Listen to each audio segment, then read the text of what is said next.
It's time for Twig This Week in Google. Stacey Higginbotham's here. Jeff Jarvis. We're sheltering in place with the latest Google news. Jeff's list of who to follow on Twitter for expert coronavirus advice. Elon Musk says, hell no, I'm not closing the factory. And it's $1 million award to 2 computing pioneers. It's all coming up next on Twig. This Week in Google comes to you from Twit's LastPass Studios. Stay in control when it comes to your company's access points and authentication. LastPass makes enterprise-level security simple. Check it out at lastpass.com/twit. Podcasts you love. From people you trust. This is Twit.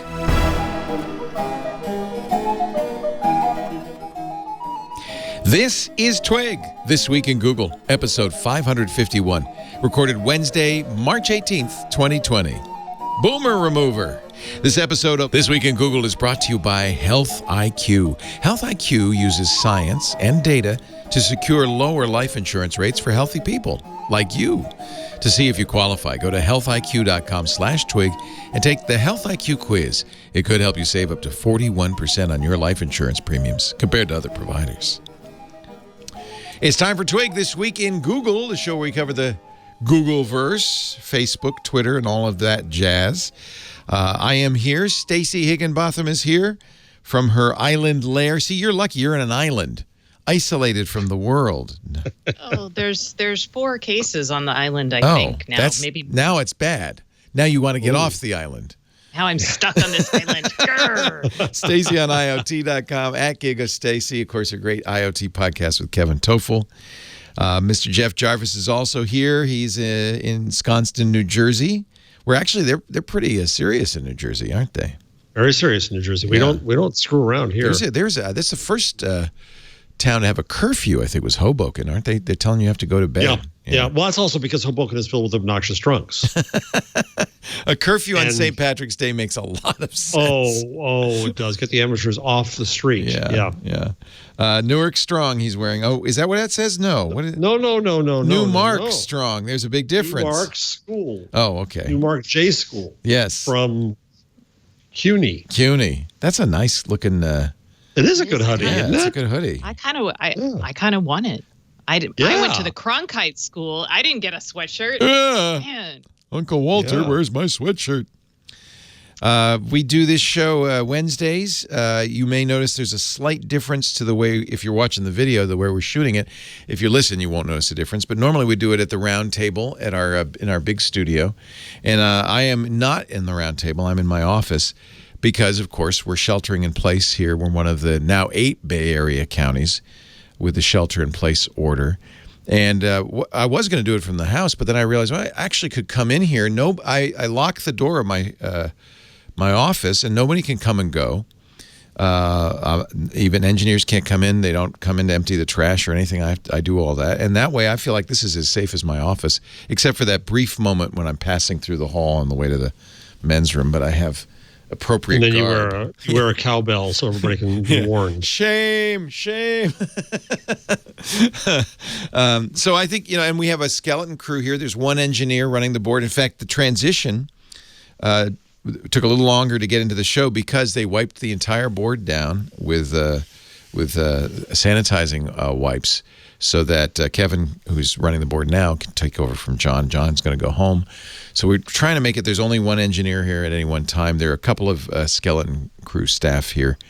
But I think, all our hosts are going to operate from home. I think we're going to be able to do this just fine.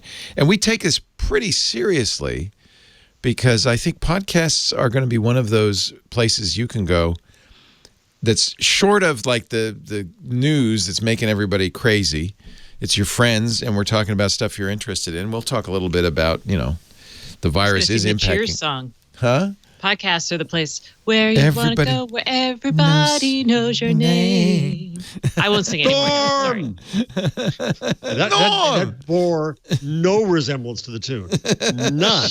I thought it was quite good. I thought that was quite good. None. The point is, we're like Cheers without alcohol at the moment. And we're just all Cliff Clavin. And no Woody Harrelson. Tech world. Yeah. I don't know. Maybe I am Woody Harrelson. I want to be Sam. Can I be Sam? No, you're not. No, Sam. not Sam. I am not going to be Diane. I was hoping, but okay, that's fine. Never You mind. might be Kelsey Grammer. Oh, great. Yeah, I think I am actually. These are my options. Frasier.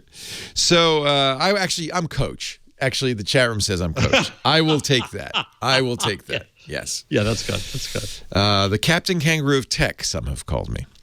So we have no Karsten cam. This has me just sad. Karsten put in a requisition for a Karsten cam, and I vetoed it. That's where it would have been. No, it wouldn't have been. He wanted a Karsten cam at his house that we then put an avatar, a little tiny TV screen there for the. But let's not go crazy. That's pretty funny. Let's not go crazy. Funny. He made masks, plague doctor beaked COVID masks for like those scary bubonic plague Yeah, ones? he made them out of leather and piping that glue, blinked in the dark and stuff. And he actually FedExed them to the two hosts we had, Marquez Brownlee and Amy Webb on Twit this week, but they wisely declined to wear them. I wore mine because I took a hit for our guy, but it would have been a funny shot, the three of us in our COVID masks. Never mind. I'm glad it didn't happen. Let's see. So can I start off with something here? Yeah, I'm going to let you pick. I don't want to. I think we need to talk a little bit about this, but I don't want to do a COVID show by any means. Yeah. No, well, there's tons to do. I rarely plug anything, but I did a Twitter list of experts, and it took me not much time last weekend to go through, and I've been adding to it and collating I need that as I go. So it's on the rundown. I've got it's if you go to Twitter, look at my list. It's the COVID list. I have now 325 or thereabouts, epidemiologists, researchers, doctors, a little bit of NGO, few journalists, few policy people, but it really is the experts. It's really the people. And I'm glued to it now. Last I checked, it had 1.4 or I forget how many followers it had. Last night it had less than 1,000. Now it has 2.6 thousand. So if you go to Twitter, actually, I'll show you. I'll do it on my system so I can show people what to do. Because what's nice is Twitter has kind of brought back lists. Yes. Which I think was one of the best features of Twitter. And for a while, they were kind of deprecating it. So if you go to Jeff's Twitter feed and I watch, I'm sorry, Jeff. Oh, no, night mode, no. I don't even use the dim mode. I go all the way to night. Oh, that looks like fine. I think it looks good, doesn't it? I love dark Twitter. Yeah. Dark Twitter, man. If you click the three dots next to Jeff's head and go to view lists, you'll see his list. That's a little confusing because there is a lists item. Your own list. Right. There's a list item, but that's your lists on the left there. So don't do the one on the left. Go to the three dots next to Jeff's head, and then it shows his lists. And then if you click on his list, you can subscribe to it. And I think it's worth subscribing to, because then once you've subscribed to it, if you go to your lists and you see I have a lot of lists that I follow and I've made and so forth. Oops, what happened there? I don't know what happened. Twitter, I don't understand. How do I follow your list, or how do I go to? It says subscribe. You show I it did from your subscribe. list. Now from your list. It should be in my list, right? Oh, I didn't click the subscribe tab. There it is. Oh, so the easiest way to do this is that, and then you can, your Twitter that woman just right on top. Stop there for 1 second. Devi Sridhar, she is incredible. She's in Scotland, and she's there. I think she's as important as Anthony Fauci, and really smart. And I've learned a lot from her. There are scientists in here who reveal the latest of their tests, and it's very early stuff. And a lot of it I don't understand. I didn't understand something today about these assay serotology tests. There was some progress, so I went in and I asked somebody, "Can you explain this to me?" And they explained it to me really clearly. They're busy. I don't want to bug them. But it's quite phenomenal to see science in action, which is what this is. Very nice. Thank you for making that list. So I just wanted to mention that, and I think if you're tired of talk about misinformation, the beauty of this is you go to where the experts are. I'm not bothered in the least by any disinformation. I just spend my day on that getting scared to death. But that's all. I have advised people it probably isn't good to live on Twitter. if you don't want your anxiety level to ramp up any more than it's good to watch the news stations. Well, you can watch Fox. That's very relaxing. But if you watch the other news stations, it might also ramp up just a little bit. Actually, Fox has gotten scary, too. Zeynep Tufekci wrote an article in the Times I thought was very interesting. She is a professor of information science, a great sociologist, and has been doing some great stuff on her Scientific American blog. But she said something about masks. Did you read that opinion piece that she wrote that I thought was interesting? She said, the government would have been better off if they hadn't lied to us about masks. The drumbeat has been very strong. Masks don't do anything. Only if you're sick should you wear a mask. She said, masks help. People who wear masks are less likely to get infected. What the government should have said is, there's a mask shortage. Please don't buy masks. Let the medical professionals who really need them have them. But if there were an infinite supply of masks, the right advice would be everybody should wear a mask when they're anywhere near people, because they do help. They may not be perfect, but they do help. And she made an excellent point. She said you could even make your own surgical mask. It's not an N95 mask, but even that will help for two reasons. One, because it does keep particles from spraying into your mouth and nose. But two, it also reduces the amount of time you touch your face. And, of course, that's one of the big problems is particles that land on surfaces that then you touch and then you touch your eyes, nose, or mouth and infect Stacey yourself. Removes her hand from her chin. Yeah, like, well, touch your face. I sanitize. If I'm like in here, I feel like I can touch my face because I'm clean. I've washed my hands. I've sanitized. I'm clean. But when you go out in public, you got to stop. We took a nice walk the other day, and we did a no-no, and I didn't realize till we got back. We went over to the middle school where Michael, who's now 17, went to junior high, and he couldn't resist playing on the playground equipment. And then I read, that's a no-no. Take a walk, but don't touch any metal or plastic surfaces. Unless it's copper. Yeah. So these masks I did not buy. We bought these months ago after the fires, these N95 masks. So I probably should bring them over to the hospital. But there's now requests if you're a construction company or if you're a nail salon or if you're a veterinary office or a dentist's office and you have those kinds of masks. Nail salons do not wear. Well, they don't care enough about their people. Whatever you have, get them to the hospital. Yeah. So yeah, because that's really the issue, and I think Tufekci was right.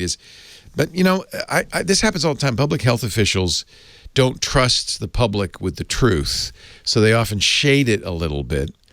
Gary Taubes wrote a great article in the Times some years ago saying, salt really isn't a problem, but because in some cases salt raises people's blood pressure, public health officials decided, well, we're just going to make that a blanket recommendation. Not all people, I eat a lot of salt, my blood pressure is not affected by it. So not all people are. So this is not unusual in public health where they make these blanket claims.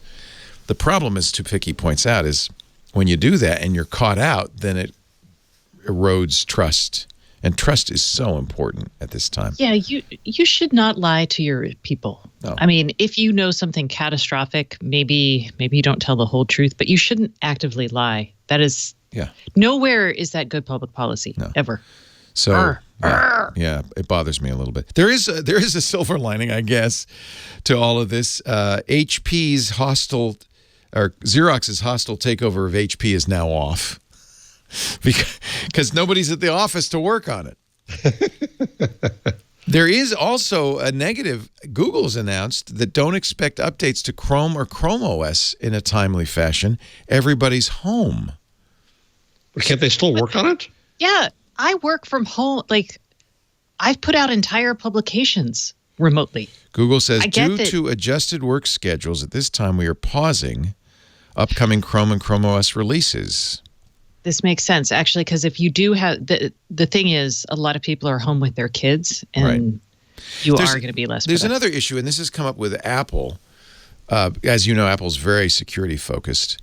A lot of the employees who you would think could work at home can't, because a lot of Apple's security requires you to be on-prem. Mm-hmm. Google has adopted, and maybe is less prone to this, I don't know, a more modern approach. So it's actually Ben Thompson had a great article on this on Stratechery. The way Google does it is called zero trust. Traditionally, businesses assume, well, if you're on premises, you're trusted. If you have a VPN and you're logging into the intranet, you're trusted. Google's Zero Trust assumes all resources, all devices at any time could be accessed by anybody. It's like everything is public. Even before this. Mm-hmm. Yeah. And by doing this, then you set up procedures and policies that are secure no matter what. And that is a better way of doing it than kind of making some assumptions about, oh, this guy's on premises, it must be okay. Yeah, that's a super secure way to think about things. A lot of it's a best practice in security. Yeah, and apparently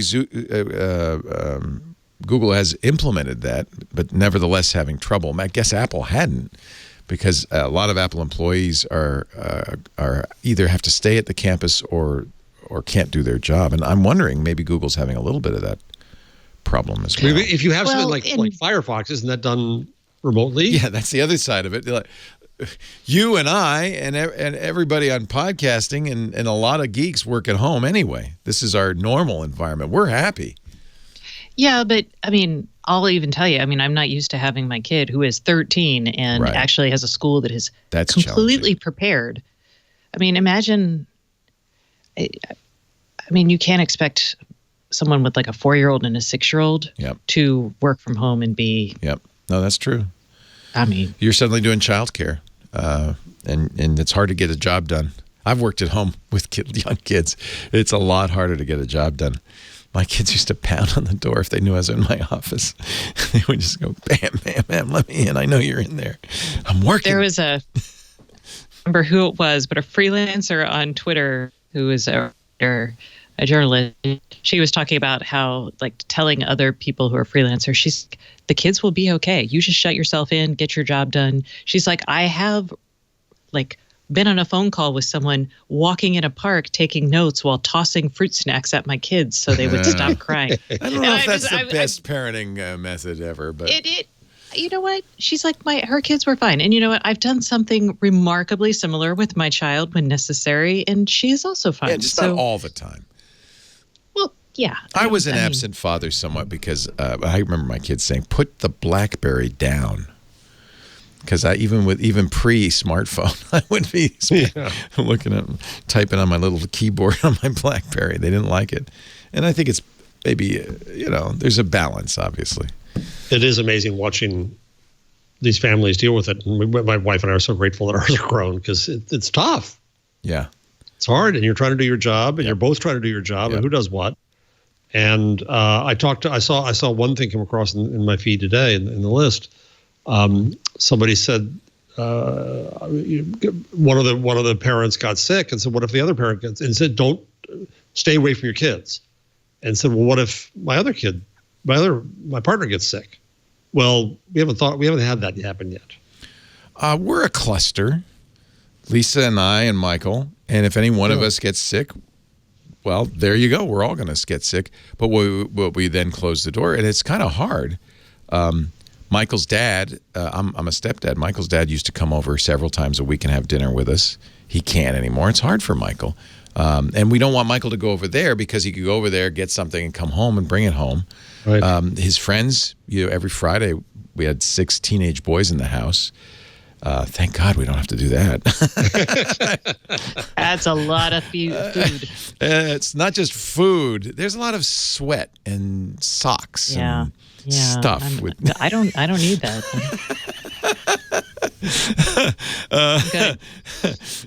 We've gone through a bunch of sliding screen doors. You can imagine.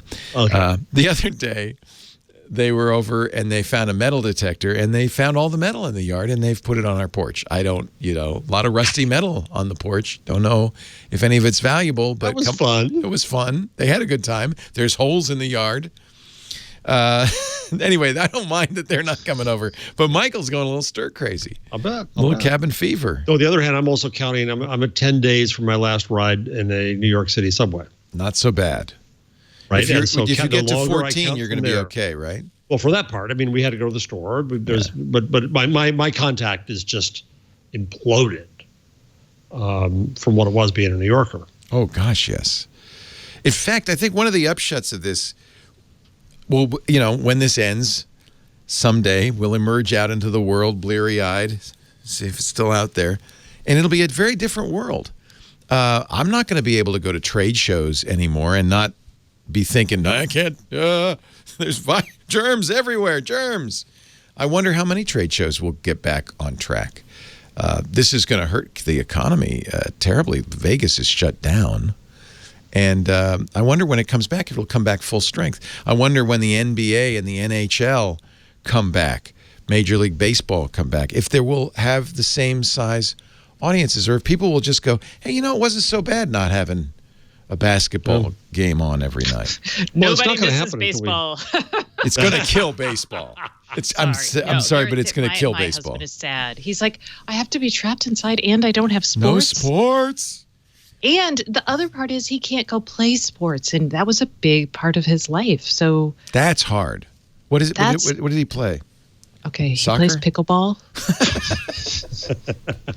Okay, I don't know what that is, but I'm imagining there's a ball and there's a pickle. It's like imagine kind of a tennis court, slightly smaller than a tennis court, and you're playing with like a ping pong paddle and a wiffle ball.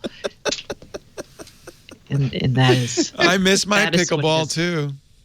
Hey, it's a good sport. It's it sounds like fun. You can play it forever. Yeah. It's not super competitive. Will you play pickleball every day? He plays it like 4 or 5 times a week. Wow. Yeah, it's good. That's fun. His exercise. Well, I mean, he exercises too. It's just, anybody who goes around and likes to shoot hoops and stuff like that, you just, it's camaraderie, it's exercise. It's great. I agree. It looks kind of slow. Are you watching a pickleball video? Yeah, I'm watching video now. Yeah, it's kind of a nice pace. It is a good pace. I mean, I called it less competitive. It's good for the joints. I'd still miss the ball, but yeah, this is getting to my speed. It was invented on Bainbridge, but my husband learned about it. You're in pickleball headquarters. You're in pickleball HQ. Oh, this is America's fastest growing sport, apparently. It's America's slowest, fastest growing sport. It's more complicated than it looks. It's tennis. I'm sure it is. I'm awful at every sport. Well, and Jeff's a tennis fan. Is it a smaller court, or is it that's a tennis court? I think it's a little bit smaller than a tennis court. Yeah, I think it's a little smaller. Or maybe it's much smaller. I don't play like tennis. It's very Portlandia, I got to say. It's a good game for everybody. How's that? Oh, that's good. There you go. Fun for all the family. And you're 6 feet apart, so we used to play something like that. Well, but you can't play it because everyone touches that ball. No, you can't. Yeah. Unless you sanitized in between serves. Well, okay, yeah. Dunk the ball in a vat of alcohol. Yeah, don't. I washed a spoon in Purell today. Ugh, no, it evaporates. It's actually fine. I'm here to tell you, I survived. I had some soup. You think? I'm bringing my water from home. I'm bringing my food from home. Normally I bring a utensil. I didn't. So I went out to the communal kitchen. With a paper tissue, got this spoon, put Purell in it, and cleaned it. Isn't there dishwashing detergent out there at the sink? It would involve washing the spoon, and I'd be touching a lot more things. Sponges. Somehow your logic seems a little flawed. Sponges are filthy.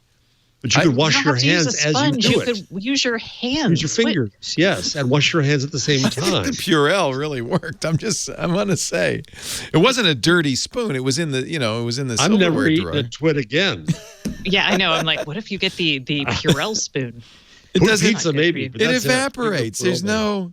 Okay, maybe there's a thin film of aloe vera gel on it, but. Your tongue feels so soothed. This is crazy. This is neurotic, but I have been microwaving the sponge every day after I do the dishes. You should have a dish brush, man. I gave you one. That was cleaner? One of my things of the week. Why is that cleaner? You can replace them. Well, I replace the sponges. I have dozens of sponges in the sink, but I'm not going to use a new sponge every day. So every few days I will replace the sponge. Brushes. All right, so here's the question. They grow fewer bacteria. Really? Is that true? Well, sure. Yeah, sponge has to be the worst. Sponge is the Petri dish of the kitchen. So what's the most erotic thing you're doing or thinking during all this? Erotic? Neurotic. Oh, spoon. I'm hanging up if we start talking about erotic stuff. Yeah, I know there's a lot of neuroses come up, don't they? Yeah. What's I'll think while you tell me, because obviously you had something in your mind. No, I don't. That's what I was going to see how crazy I am. I'm not. I mean, I I've got nothing because I'm not very neurotic. I donated blood on Monday, which is not neurotic. Wow. But while I was there, that is a beautiful thing to do. You took your life in your hands to help somebody else. Not really. No. I'm like, they were very hyper sterilized. Like the woman, I mean, yeah, I'm sure. I'll tell you when I got there and they were like, and here's the tablet you've got to do all the answering questions on. I was like, oh hell no. But she wiped the whole thing down. Is there a need for blood? Apparently Washington State had a shortage. I think it's because people who normally donate weren't going. Yeah. When I got my gallon pin, I said, okay, I've done enough now. But I probably should go back to, maybe now. A gallon's only 8 donations. Okay, I got a bigger pin than that. I did about 30 or 40 donations. Oh, okay. Well, that's interesting. Maybe my 10-gallon pin or something. I don't know. Because it's a pint each time. Do they need to test you? No, they don't test you for coronavirus. If I have a fever, let's see, I donated Monday. So if I have a fever or start feeling ill before Friday, I'm to call them. Oh, interesting. Ah, that's interesting. Okay. All right. But they don't know if coronavirus is transmitted via blood. Yeah, they don't know. Yeah. I mean, the scientific stuff is just absolutely fascinating, but how they're figuring this out. I just got yelled at by somebody on Twitter that, a journalist, you're letting this raw information. You can't do this. You have to filter it. Well, no, people can figure this out. Nobody knows what's going on yet. There's little dribs and drabs. There has been a lot of misinformation, though. Oh, yeah, of course. Facebook, WhatsApp, especially WhatsApp's been used. There is an article going around, and I have yet to been able to find confirmation that says the World Health Organization says don't use ibuprofen if you're treating a COVID infection. In France, they take ibuprofen more than in other countries. And there's a theory, but that's all it is. Not enough data yet. But hold on. Didn't the WHO update it yesterday? Science Alert. Is that a legitimate site? No, that's the problem. That's the one site. No one has found corroborating information. Yeah, just a minister in France, right? Wasn't it? I don't trust French ministers. Oh my goodness! But it's all coming from this Science Alert. It's not article. The Minister of Art and Culture. I don't care. Tesla is in Fremont. Fremont is in Santa Clara County. Shelter-in-place order. They have deemed auto manufacturers non-essential. They have told Tesla, you need to shut down. Tesla, apparently, in defiance of the order, continues to operate the factory. Of course he does. That's what I'm actually super worried about. There are places, even restaurants, who in certain parts of the country who are like, yeah, we're not going to listen to you. Well, you understand it's a economically existential threat. I do. I'm not unaware of that. I mean, my brother is a waiter. That's what he does as a living. Yeah. But I mean, you can't just say, the government has said you need to do this for a reasonable reason. It's not like, quartering soldiers in your house or something horrifying. That was sarcastic. So, yeah, I think, are you going to bring out police? Are we going to have citizens who, want to fight for their right to own their restaurant? I hope not. That's very scary. Yeah. A lot of charter employees very upset because charter is not letting workers work from home. They are, I guess, an essential industry. And they sent out an email on Friday saying, you can't work from home. You got to come in. I think so. So there, if you are a lineman or if you're the network operations. Our engineers have to come in. They can't push the buttons at home. That really takes everything that Kevin does and makes it pretty late. You can't push the buttons at home. Thanks, Kevin. Kevin does it at home. Kevin does it at home, but you have fewer buttons. We have more buttons. Look at how. Yeah, see, you can't. Could Kevin do that at home? I don't think so. Of course, there's bad behavior of all kinds. There is a SoftBank patent troll. Did you see this in Tech Dirt, Mike Masnick? Yeah. Is this the testing patent troll or is this the ventilator patent troll? Well, there's both. Oh, both. Oh, geez. Yeah. So the SoftBank-owned patent troll apparently bought up a bunch of Theranos patents when they went bankrupt, and they're asking one of the testing companies to halt all tests because it's a patent violation. Now, they have come back ever since the publicity and said, oh, no, you can keep doing the COVID-19 test. It's just the other tests. I love the Register headline, Theranos Vampire Lives On. And then this is the 3D printed valve. So this is fun. There's a company that makes ventilators that charges $11,000 for a replacement valve in the ventilator. Italian hospital had run out.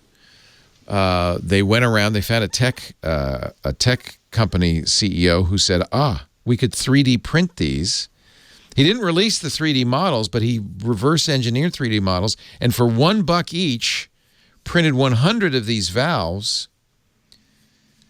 Now, the company that sells the valves for $11,000 is upset, maybe even suing on patent infringement, instead of doing the right thing, which would be to put out the 3D files so others could do it if they need the valve. And I'm betting their argument is something about FDA approval, compliance, and safety. Well, and that's what changes. Now, this is in Italy, so they don't care about it. But that's exactly the point. In fact, that's, this 3M N95 mask is intended for carpenters and others who have sawdust in the air and they don't want to breathe it. And the FDA has loosened its rules and said, medical personnel, because there's such a shortage, can use some of these. I think doing the valves is a fine and wonderful thing, but I've also seen, I put this on the rundown, there's a open source medical devices group, and I get the maker culture, but making people are honestly trying to kludge together ventilators. I don't think so. I think we need we need the automakers under federal supervision making the ventilators, not three guys in the garage. I don't know if you don't have a ventilator and the choice is between not having one and having a homemade one. A remade Chrysler. Give me the homemade one. I'll take that. If you need a ventilator,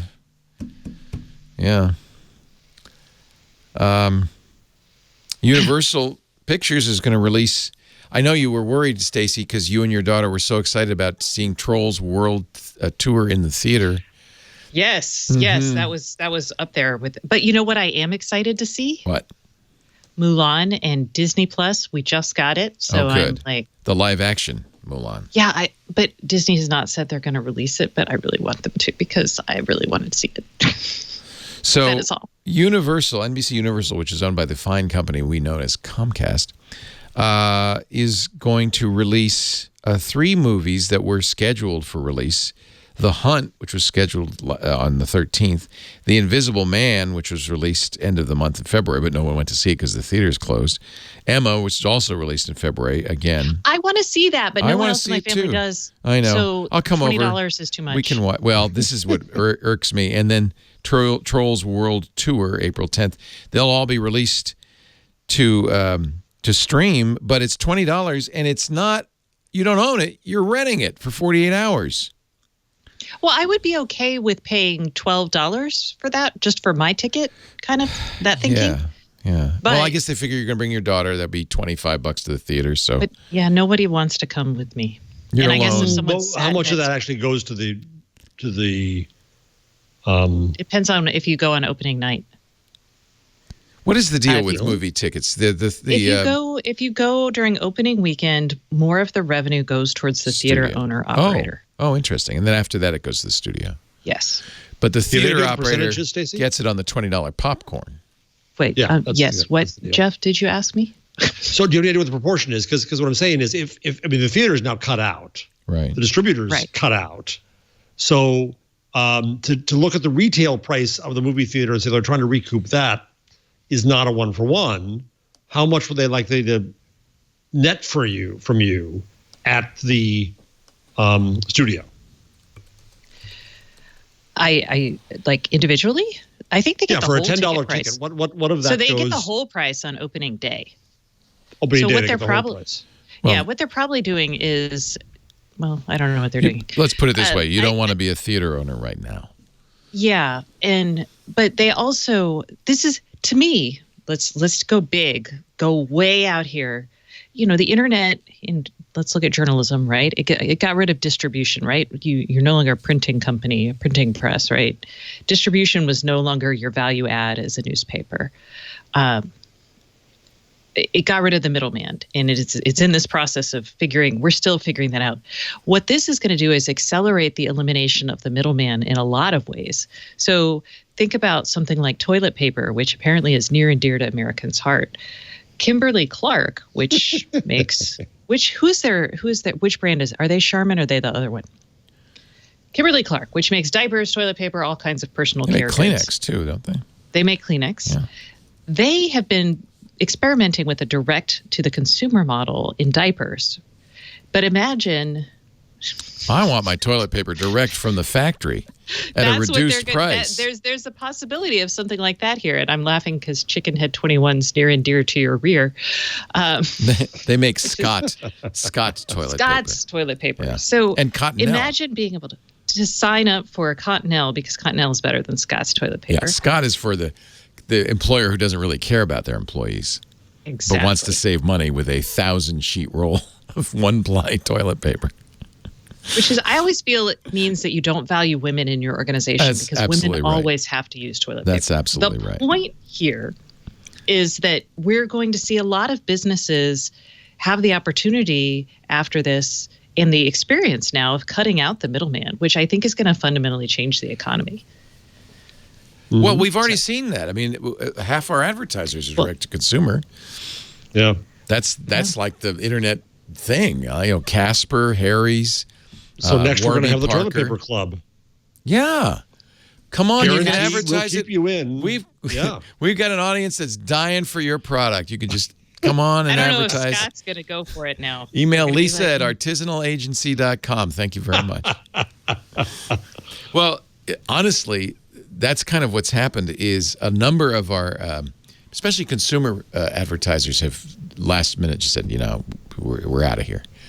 But what's survived, worried about you. Yeah, it's a little bit of a problem. What's survived, though, interestingly, I think is the business to business stuff. And I think I don't know why. I mean, if you make, why isn't HelloFresh or Blue Apron going crazy? This is what an opportunity. Or Zoom, you could think of dozens of businesses that actually will thrive in this. Of course, we can think of a lot of people who aren't. In fact, I really shouldn't feel bad for the movie theater owners. It's the kid behind the counter selling the popcorn I should worry about. Those people, not a lot of people want that job or have that job. I mean, you can feel sad for that kid who loses their job. Yeah, they probably are. What are you going to do, right? Well, you can work in an Amazon warehouse. Yeah, 100,000 new jobs. There's an example.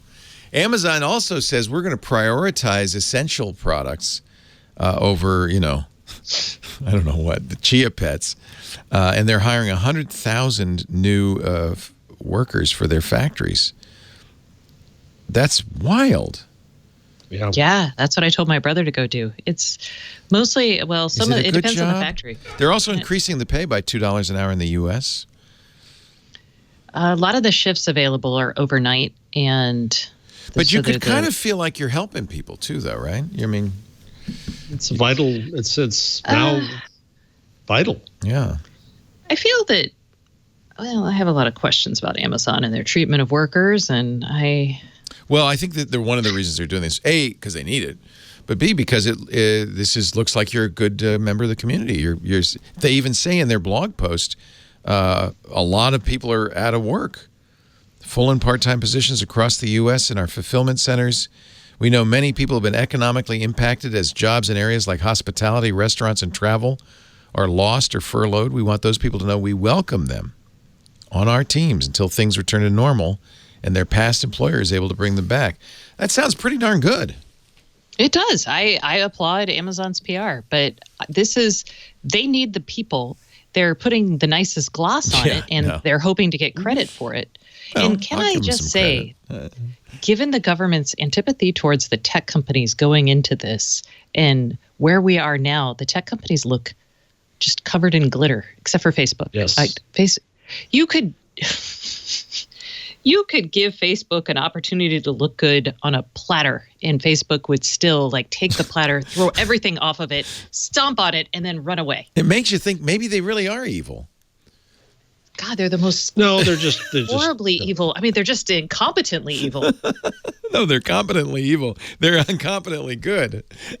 So back to your Amazon point for a second. We'll get to Facebook again later, I'm sure. New Jersey crashed the website for unemployment benefits with a record number of 15,000 applications. Wow. A lot of people losing jobs. Mnuchin said expect 20% unemployment rate. Gramercy Park, was it Gramercy Park Restaurants? Is that what it is? Union Square Restaurant? The big restaurant company in New York? Yeah. 80% gone, 2,000 jobs gone. Oh, my God. Boom. Oh, it's so hard. I mean, I'm very privileged to have tenure. Well, and a lot of graduate students are complaining because they're being made to come into work. Well, and graduate students have always been the serfs of the university education. Right. But I'm the also point is, seeing... So, in other words, I'm not surprised. Terrible, but I'm not surprised. What are they doing? Yeah. Grading papers? What are they doing? I don't know. They're not teaching classes. I don't know. It depends. No, they're not. No, we're doing everything remotely now. Yeah. What I'm seeing, too, though, is I'm seeing in my Twitter feed, I'm seeing PhD students who are scared to death because they had research projects they have to leave now. Right. They had a timetable, and in the sciences, they don't know what to do. Meanwhile, Italy took, I think, some huge number, like 20,000 medical students, and said, "Okay, you're in," without taking the test. We need you now. Washington State is having PhD students and anyone with lab experience. They're asking for them to come and do testing. That makes sense. Yeah. Yeah. That makes a lot of sense. Misinformation's a problem. This is an opportunity for Facebook and others to step up. WhatsApp, because it's so widely used worldwide, and it kind of allows these group messaging, and it has been a source of a lot of misinformation, and it's a little harder to control than something like Twitter or Facebook, because you sometimes can't even see the messages. I've had to some of my WhatsApp chains, they're worse than Facebook. I mean, I've just been, and someone will post something and then someone else is like, hey, that was actually debunked on Snopes. And then the other person will be like, what is Snopes? And then there's this education process. And you're just it's like your grandma meets your crazy uncle meets your science friend. And then there's always the weird, anti-vaxxer type, Oh, yeah. And then there's Geraldo Rivera, who spread the phony Facebook meme that, you can tell if you have COVID. If you can hold your breath for 10 seconds, you don't have it. That happened. That was on my WhatsApp chat. Of course it was. My father sent it to me. I said, Dad. But you know what? And it's nice to be cool. I didn't send it to the whole list. I sent it to my father. And he sent out a message saying, I'm sorry, I saw this on Facebook. I hate Facebook. This is wrong. Don't believe it. Should I tell my Facebook story from last night? Hold on. Let me read the statement from the Facebook newsroom, a joint industry statement from Facebook, Google, LinkedIn, Microsoft, Reddit, Twitter, and YouTube. We are working closely together on COVID-19 response efforts. We're helping millions of people stay connected while also jointly combating fraud and misinformation about the virus, elevating authoritative content on our platforms, and sharing critical updates in coordination with government healthcare agencies around the world. We invite other companies to join us as we keep our communities healthy and safe. That is literally about the least you could do is put out that tweet. But all of them did it together. Well, now I feel better. So I guess it's what they could agree to. They all agreed. Yeah, well, it was a bad idea. During an address at the Munich Security Conference February 15th, a month before this was declared a pandemic, the World Health Organization's Director General said, disinformation is as dangerous as the virus. We're not just fighting an epidemic, we're fighting an infodemic.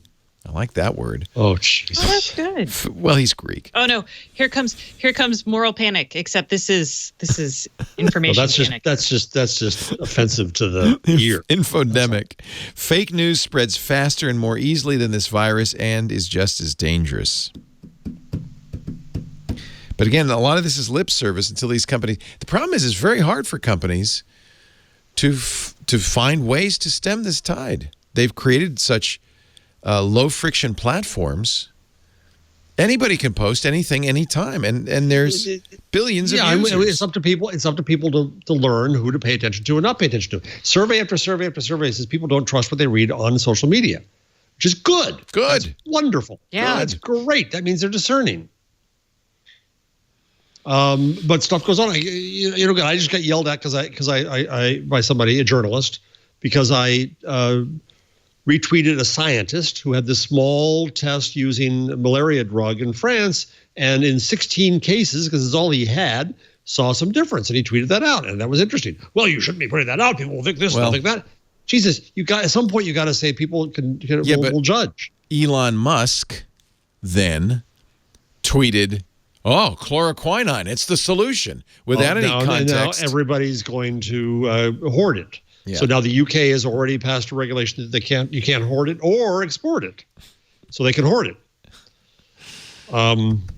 Yeah. It really is exactly what happens in any crisis. You have some malefactors who, take advantage of it. They hoard stuff. They scam people. They try to sell silver solutions on TV that'll kill the virus, as Jim Baker did, the televangelist.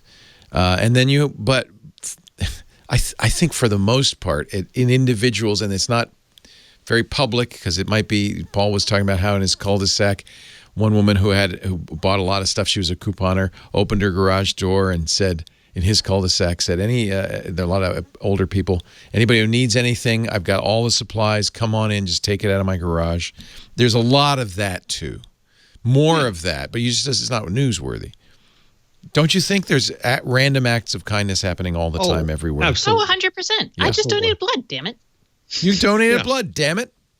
And there's random acts of meanness that are happening. I heard a horrible story. You're trying to brighten things up. I'm going to do it badly. No horrible stories. Don't tell us. Let me tell a kind story. Okay, Jeff, tell a horrible story, and then you will be then Stacey is the antidote. Okay. So Jeff is COVID-19, and you are chloroquine. Okay, go ahead, Jeff.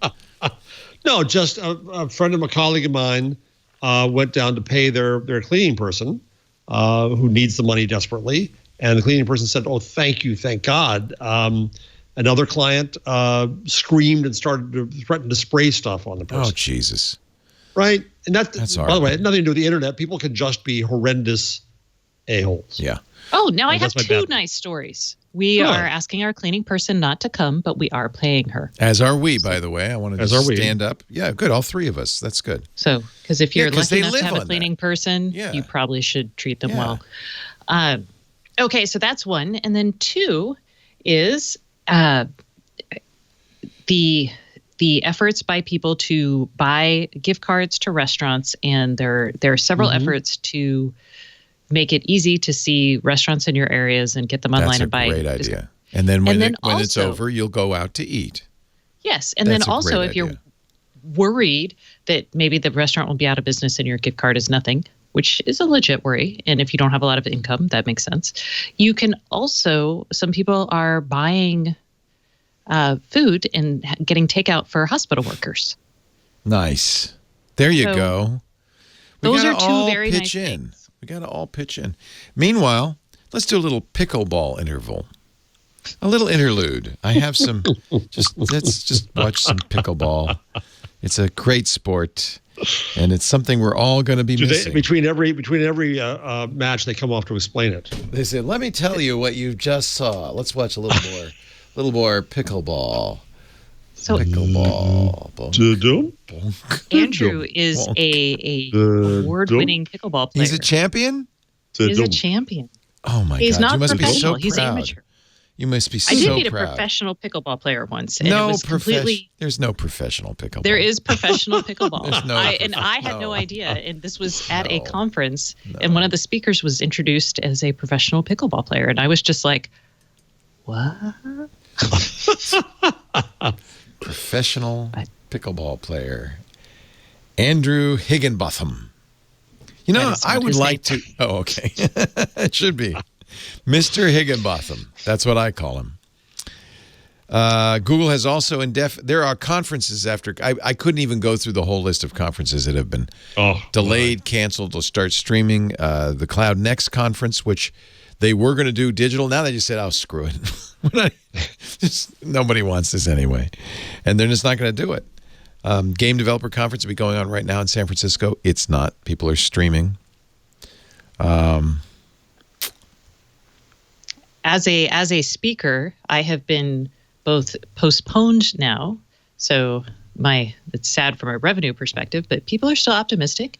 And then I have turned into a digital speaker at another conference. Oh, that's good. June. Well, you're set to do that. I don't know about that. You know, one thing that bothers me, though, I see this a lot. Well, we're going to postpone until April 1st. Yeah. Really? Yeah.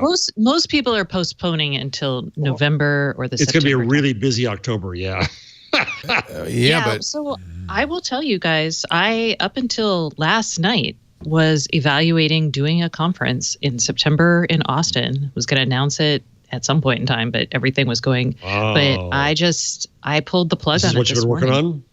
Yeah. This is what you mentioned last week. Oh, I'm sorry, Stacey. So I'm real bummed, but just given I think that's wise. You don't want to be on the hook for that, and you don't know what's going to happen this fall. Well, and here's what seems to be happening until we have. So this is what this video did in the Britain thing. Is hide immunity doesn't work because the best way to get hide immunity is injections, and we don't have herd immunity, right? Herd immunity. Herd immunity. Herd immunity. Sorry. Yeah. Okay. I thought you were talking about the Hyde Amendment again. I don't know.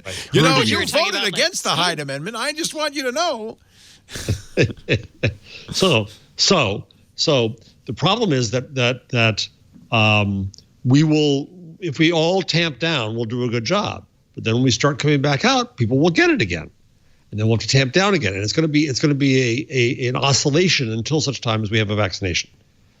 And so we might be okay. A year off. They did the first human trials a couple of days ago, which means they have to wait and watch her for a year before it's safe to use in humans, and then they can start mass production.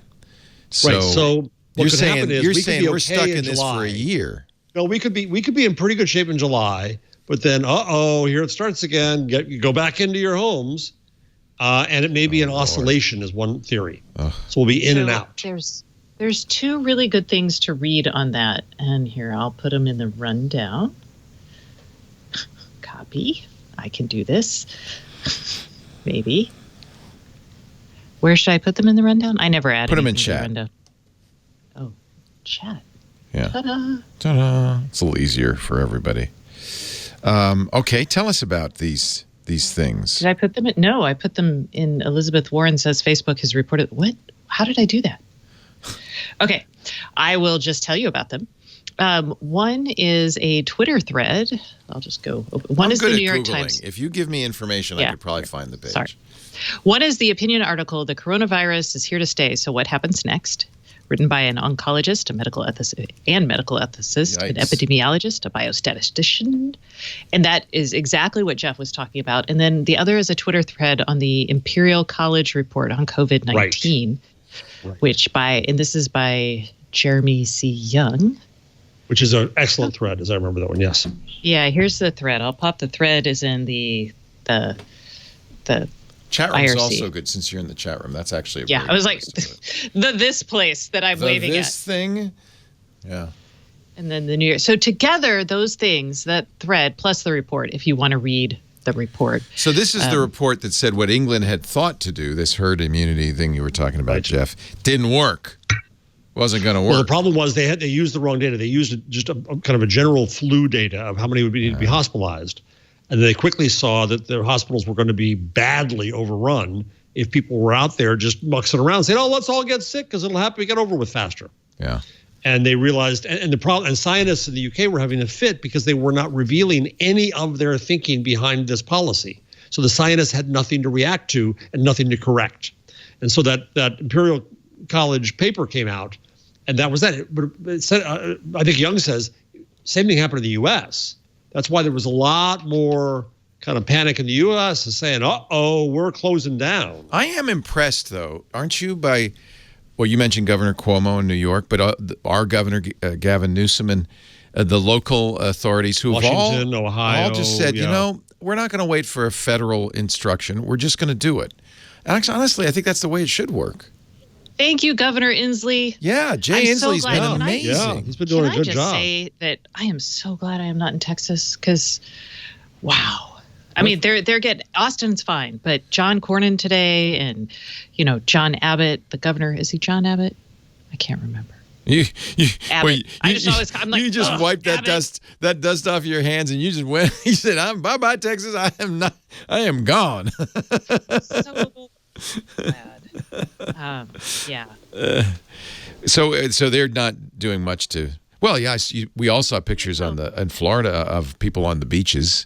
Enjoying the sunshine, sharing their... Jeez. And the Florida governor said, I'm not shutting them down. Yep. Fine. The Florida, I understand people like Devin Nunes, a California representative, who said, go eat out. We need your business. I understand that they're looking at kind of an invisible epidemic and weighing that with the clear economic consequences of shutting all these places down and saying, well... I know how bad it's going to get economically. Well, you had certain media outlet, shall we say, listening to a certain single politician, shall we say, saying, no, this is not a big deal, not a big deal, not a big deal. And the disinformation they've changed was their awful. tune, have they not? Well, you saw the Washington Post comparison. Yeah. It's phenomenal. Yeah. My in-laws and my parents, who a week and a half ago, and granted, there are more cases, but were very cavalier about this. Yeah. And now all of a sudden they've switched their tune, and they switched their tune pretty much in line with our great leader. So I understand that though, because again, we only lost a few hundred people in a country of 300 million. What are you talking about? It's you have to have an imagination. You have to have information. It's hard. You have to have a heart. Yeah, I mean, but it's also a scary thing to do because what you're saying is, we're going to have 20% unemployment. People are going to be out of work. People are going to be starving. People aren't going to be able to pay rent. There's going to be the airlines are going to go out of business. So I understand the hesitancy to pull the emergency brake. But at the same time, but look at Italy. Yeah, and we are the numbers. When you see the numbers, we are tracking day for day. Yeah, to Italy, day for day. Yeah, and versus South Korea. Yeah. Now, by the way, let's be clear. I don't, and this is an amateur opinion, but China and Singapore and South Korea, which have been in Hong Kong, which all have been in good shape, may not stay in good shape. Right. For lots of reasons, right? It could be that new people were exposed. There's travel starts up. This is until we get a vaccination. This ain't forever. But there is a way to get this. So the problem in Italy is people over a certain age, and we're not far away from it, Leo, are being told we will not get vaccinated. Yeah. That's grandma and grandpa are going to be sacrificed. Right. That's serious stuff. Yeah. Yeah. Also, the Republican base. Yeah, and the Fox News audience. So there's a certain irony in all of that. Yeah, but I don't want anybody to, our Lisa's parents, when Lisa, I think it was only a few days ago, said we were going to shut down the studio and all this, her mom laughed. She said, come on, you don't take that seriously. The very next day, she started taking it seriously. So it does track very closely the president and Fox News and what they're being told. And I'm not surprised. If you have somebody you trust, rightly or wrongly, and they tell you it's going to be fine, especially because you want to believe it's going to be fine, I don't blame them. They're not getting the information they need. And even I, knowing all the information, far too much information, look out there and everything looks fine. Nobody I know has died. Tom Hanks is coming home from the hospital. What are we worried about? I understand you kind of want to believe all that, right? I just saw this morning a Facebook exec I know is home and has it. I'm looking at these at my Twitter list, and there are really prominent people in the field who've been treating people, and as a result have gotten it because they don't have the proper equipment. And That's stuff. what I And really it's, feel for is the closer. health workers who are really getting it badly. I guess because they're exposed multiple times. They don't get a chance to recover. I'm not sure why, but boy. Well, the other problem is there. I've saw again. Little knowledge, dangerous thing. I don't know jack about medicine, but I ask questions when I don't get it. And I saw that somebody was showing what they came out of doing an intubation, and an intubation, as a patient scares me to death. Awful. And they're skipping the prior stage, kind of not the oxygen mask, whatever, respirator or whatever it is, and going right to intubation for various reasons that I can't explain. But every time they do an intubation or extubation, the medical workers are in huge risk because there's stuff flying, droplets flying all over, and we know it's infected. And that's the kind, and they don't have. I saw one doctor put up a picture of himself. He said, "This is the same mask and gown I've had for 5 days straight." Oh. Of course, you're supposed to discard it each time. Yes. So there are, shockingly, there are evil actors everywhere. There are people taking advantage of this. And the range of kind of evil varies. There's the hacker who created an Android app that supposedly tells you if you've been exposed to the virus, and instead locks your phone up for ransom. And then there's the United States Senate. I thought we were going to talk about the guy who bought all the hand lotion or the. He's a poster boy, right? The guy who bought all this hand sanitizer. I'm like, I wanted to hear from the reporter who got that guy to be the front page of the newspaper Florida for that man. story. Yeah, I'm serious. I mean, and then the people who used the overhead image to crowdsource the location. Yeah. That's a good example of course, I don't want to encourage that because how many times has Reddit discovered somebody they thought did something and it wasn't the right person? The Senate is working on something they call the Ernit Act. They're pulling every stop in misrepresentation and evil out on this one. The Ernit Act threatens Section 230 protections for companies like Twitter, Facebook, and others. They have to earn those protections. God, how I hate this. And the way they earn the protections is by showing a National Commission on Online Child Sexual Exploitation Prevention that they are doing the best practices, so-called best practices, which are determined by this committee, for owners of internet platforms to prevent, reduce, and respond to child exploitation. Now, when Richard Blumenthal, Democrat of Connecticut, was asked why he hated encryption, he says, there's nothing about encryption in the Ernit Act.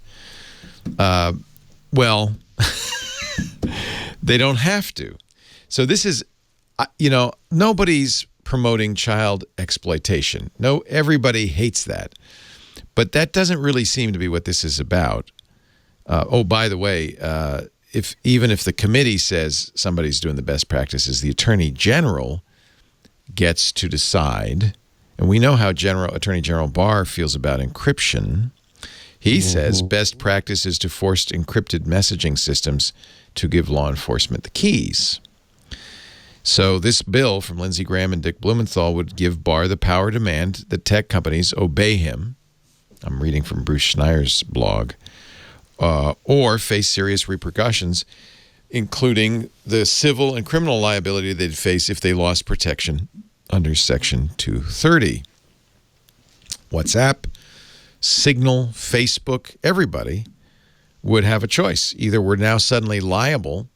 Imagine if you said to the phone company, you're liable for every conversation that goes on over telephones unless you just record it all and give us the recordings. To be fair, the phone companies have been very willing to give data to the feds. But they've never been liable. So they just do it anyway. Nobody's forcing them to do it. They just do it anyway. They're good patriots. They're good citizens. You could argue that that's why this is now being pushed to the fore. Yes, because encrypted conversations, even video and audio conversations over, say, WhatsApp, are dark to law enforcement. They don't like that. So they wish they could wiretap everything. The difference is when you go to the phone company, you have to have a lawful order. You can't just say, hey, can you give us that recording? You have to have a warrant, right? This would basically mean, well, we can get the encryption, but by the way, you got to weaken it enough so that anybody else with a little bit of effort can figure out how to listen in or hack. It is a terrible bill, and of course, it's been proposed. It's in committee now, and I don't think the time. So, they're using the age-old canard that think of the children. This is to protect the children, and B, they're doing it when the nation is very much distracted. There is a petition you can sign. Go, read the EFF or Epic or Bruce Schneier's blog. This essentially kills free speech online, and they're trying to kind of shepherd it through while we're not paying attention. That's because if they introduced a bill that said explicitly you got to have a backdoor in your encryption, they know we would all sit up, take notice, and say no. So they're not doing that. They're doing something the problem infinitely too, sneakier. And I was in the Senate with the working group on regulation that I'm a part of, and an aide in Senator Wyden's office, who was the co-author of Section 230, was very unhappy with the platforms because they weren't sending high-level people to testify against Fosta Sesta. Because who wants to stand there and seem as if they're in favor of child porn? It looks terrible, right? Yeah, it looks bad. Oh, I'm all for sex trafficking. Yeah. No, they know what they're doing. They've done this before, and now they've got this. This has been weaponized. Slice by slice. Yeah, our freedom is going to go slice by slice. So you can go to Fight for the Future, which has done a great job fighting for the future of the internet all along. They helped in the boycott against Fosta Sesta, which didn't work, but they also they did actually some really successful boycotts in the past. ActionNetwork.org. The petition is online there. The more people sign it, the better. Will demonstrate that even though we are all sheltering in place or, suffering from the impact of the virus, we still care. We still care. This is bad news. Let me take a break. We find some good news. Find some good news. There's got to be some happy stories. What about that bug? Is that a good story or a bad story, Jeff? The bug story? No, Jeff's going to have a rant story. Well, we like rants. Rants are good. It was going to be a good story, then it turns into a rant. Prepare yourself. Meanwhile, let me tell you about our sponsor, Health IQ. This is a good story. I think a lot of people who watch our shows, listen to our shows, are very health conscious. They try to eat right. They try to get 8 hours of sleep a night. This is you, right? You exercise 5 days. You play pickleball 5 days a week. You deserve a better deal in life insurance because you're healthier. But a lot of times you're just a number.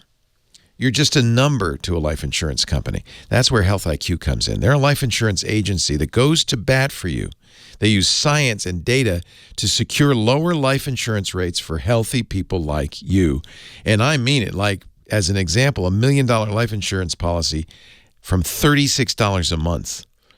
See, people who are healthy have always subsidized people who are less health conscious. It's not a conspiracy. It's actuarial science. It's just numbers. But there's, life insurance agencies are not, incented to try to give you the best price. You need to go to Health IQ. If you're a runner, a cyclist, if you're into CrossFit or pickleball, maybe you're a vegetarian or a vegan, you deserve to be rewarded for your hard work with better rates.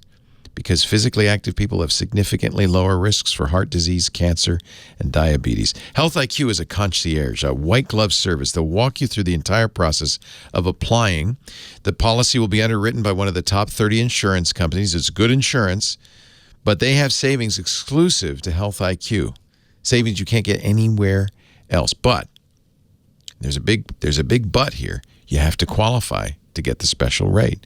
So it starts at healthiq.com/twig. healthiq.com/twig, with the Health IQ quiz. They put this together with experts in the field to assess your knowledge. It's not a self-assessment, it's a knowledge assessment. Depending on your score, as well as other related qualifying factors, you can save up to 41% on your life insurance premiums compared to other providers. There's no commitment. You'll learn even more about the potential opportunities to be rewarded for your commitment to living healthy. Just go to healthiq.com/twig. You can do it right now. healthiq.com/twig. It's fun. Take the proprietary quiz, see if you qualify, then get a better rate. They'll walk you through it. healthiq.com/twig. Thank you, Health IQ, for supporting This Week in Google. I appreciate it. Jeff Jarvis in New Jersey. Hoboken put up a curfew, right? Wow. Mm-hmm. You don't have that where you are. You can go out and feed the deer anytime. Yeah, they've left. They've left. Let's see. There we go. People think of New Jersey as, the place across the river from Manhattan. Where all the food flavoring plants are. We put grass over the chemical waste stuff. It's very nice. People think of New Jersey. It glows at night. It's very nice. As the opening of The Sopranos, where Tony Soprano's driving across the bridge. There's beautiful parts of New Jersey. It's a beautiful state. It is. It's the Garden State, I believe. It is indeed. Some parts are. What is Baby Yoda doing? He's holding New Jersey in his little Baby Yoda hands. Oh, is that the New Jersey Twitter account? Yes. Yes, it is. I think they posted that. Oh, my God. That's right. I forgot. Yes. Yeah, they're so great. NJ.gov. They got some wild person doing their social media. Two of them. Two of them? Oh, you know them? Well, no. No, there was a New Yorker profile on them. Oh, God, of course. That's brilliant. That's brilliant. They're writing a lot about the virus these days. Your bug story. Games. Your bug story. Rant. So last night, I'm sitting here happily. Not happily. I'm reading my Twitter list and going, psychotic and crazy. Can I just make some suggestion? Stop reading Twitter. Stop reading news. Stop watching news. Get an old movie and watch old movies. Like, they're blissfully ignorant of all of this. They're just having fun. I've been watching old movies every night. I feel much better. You're blind! I'm sorry. I got my head in the sand. Let me tell you what's going on. Yeah, I don't care if it's Jaws. I don't care if it's a scary movie. Kevin's a big shark fan. Well done, Kevin. He loves sharks. I don't care if it's Jaws. It's seriously, it will take your mind off of it. Monty Python would be better, I'm saying. I'm sitting there and I'm seeing people, my sister, the Reverend Jarvis, came to me and said, I just had a post taken down by Facebook because it was against community standards. My sister's a minister. She doesn't do she is community standards, right? And I'd seen like 10 of these go by and they were all odd. So I said, that must be some kind of bug. And as it started to grow up, I went on Facebook and I said, Facebook, you got some kind of problem going on. Lots of people are getting crazy things taken down. And within 15 minutes, Fiji Simo, who's in charge of the Facebook app, came on and said, can you give us some examples? So wow, you have some pull, my friend. Well, she just happens to be there, right? She's also sitting somewhere at home with nothing to do. So I got some examples together, and I saw people on Twitter too, and I said the same thing on Twitter. Let me know, and I put those things on. And she came back. At first, the presumption was that Facebook told its monitors to go work off-site, and that was the problem. And she kind of thought she speculated that might be it. She came back very quickly and said, no, it has nothing to do with that. The spam algorithm has gone haywire, and it's taken down all kinds of stuff it shouldn't take down. And we'll get it all back up. And I said, well, is this anything to do with coronavirus? She said, no, it looks like it's something to do with coronavirus because there's a lot of coronavirus spam. But no, it's just the algorithm went haywire. It's taking down too much stuff. That was that. So fine. And then most people said, oh, thanks. Okay, good to know. And stuff starts going up, right? So it's fine. But then there's always those people where you knock on the bunker door and they stick their head out and they've got a theory. And this is what's driving me crazy. So it was a bug. I didn't use the word bug. Dave Weiner used the word bug. It's a bug. It was a bug and they fixed it and the stuff's coming back. Everybody's saying, yeah, it's coming back up.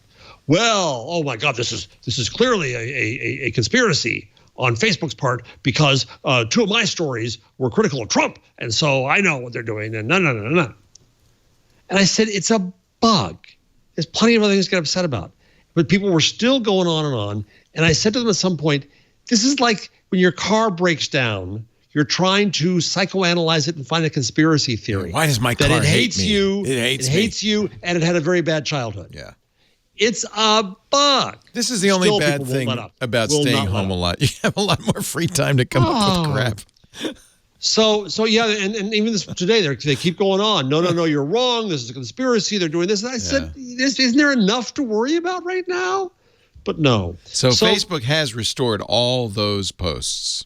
As far as I know, they have, but it was taking a long time. It was into this well into mid-morning. Right. People were saying, "Oh, it just came back." So yes, so then there were stories around, "Oh my God, Facebook's taking down things around coronavirus."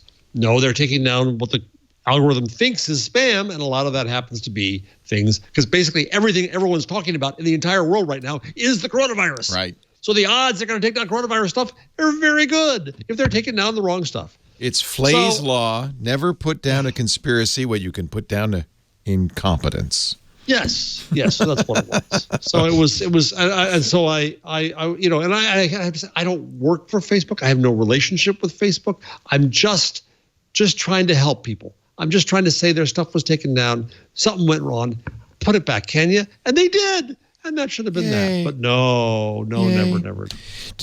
This is the cover from this week's New Yorker, which actually is pretty good. It's called Critical Mass by Christoph Niemann. And it looks at first from a distance like a coronavirus with a guy stuck in the middle. But actually, it's he's sheltering in place surrounded by dominoes. One touch and they shall fall.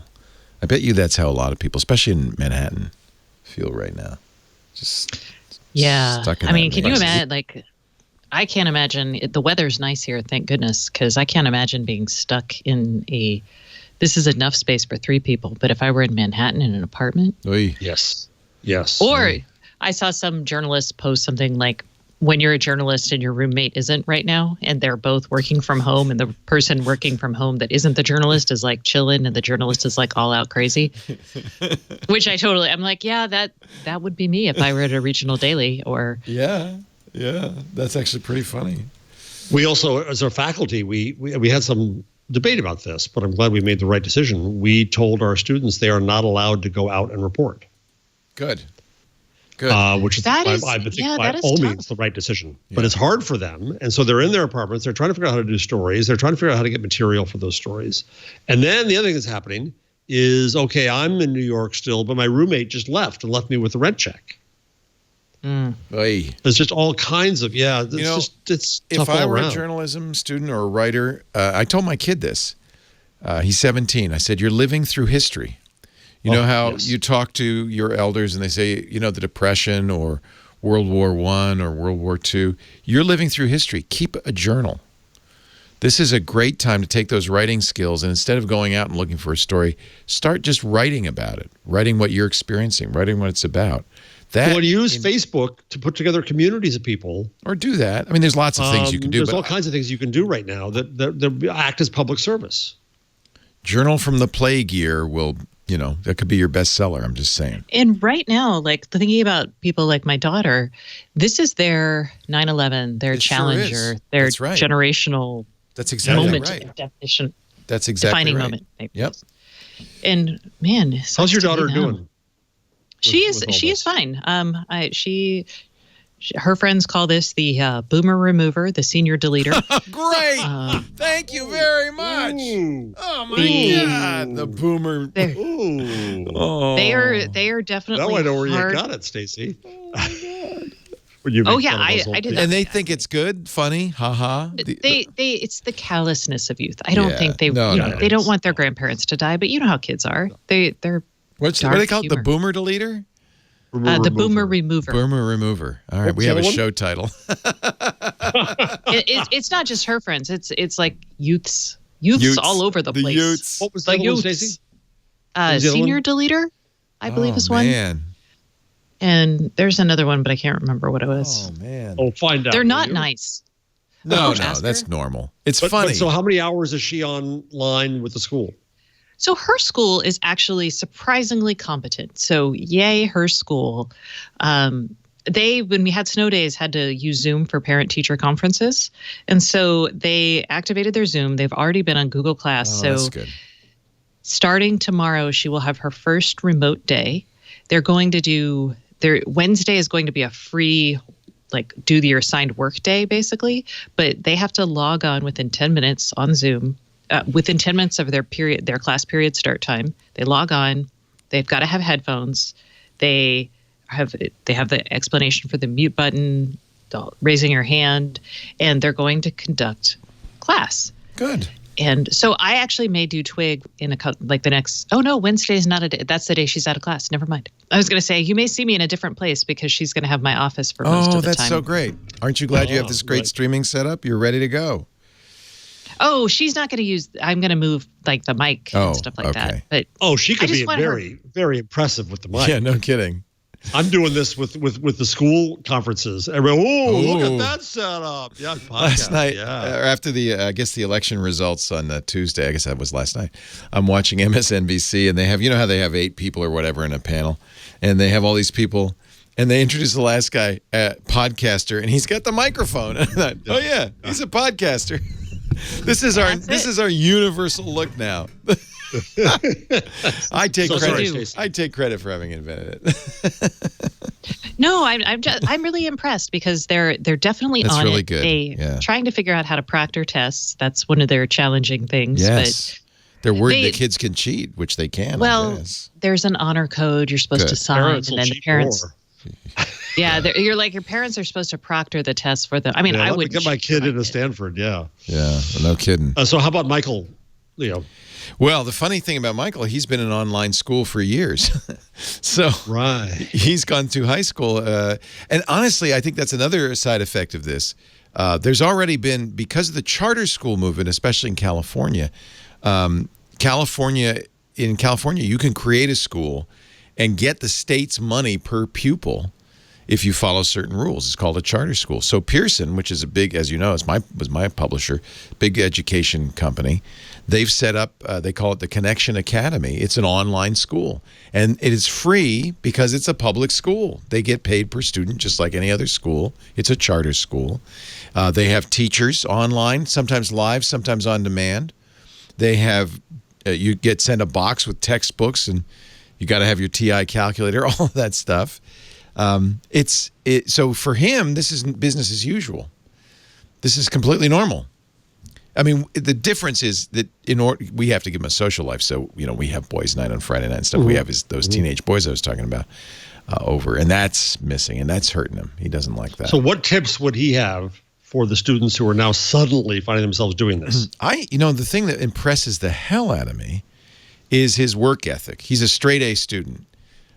We initially did this because he had trouble in classrooms. They were too noisy. He couldn't focus. So one-on-one teaching worked out very well for him, and he's been doing that for a long time, since 5th grade, but all through high school. And I don't know I think it's him, or maybe it's because he's been doing this, but his discipline is amazing. So he gets up, his class starts at 8 a.m., he gets up, has breakfast at 8 a.m. It's, he doesn't have to drive to school. He just goes into the office, but he starts class. When he gets out at noon, he makes himself lunch. He goes into the gym, goes on the treadmill for, half an hour, gets some exercise. After that, he gets to game a little bit, and then he goes, and then he does homework, and he'll go into the office at night after dinner and do homework. So that's the real challenge, is the discipline. Because you're not regimented. You don't have the structure that you would have if you had to go to school and be in school, and it's time for lunch and you go to the cafeteria and all that stuff. It's homework hour or whatever. But he has that discipline, which is remarkable. And I would bet that's the hardest thing. Yeah, and surprisingly, as a remote worker, I've worked remotely since 2008, 5? I can't remember. A long time. 2005. Wow. It's that discipline. You have that discipline. You have to. Yeah. Which I don't have right now at all. What helps? I'm so distracted. As a reporter, what was helpful is I was on a constant deadline. So, you're constant. You can't slack off for an hour and chill, right? Because you're constantly producing news. So I think it's harder to be disciplined when you're not on the hook for, the flip side is I worked way too much and I burnt myself out. But, right. That's the other side, isn't it? It can actually go the other direction where you work too hard.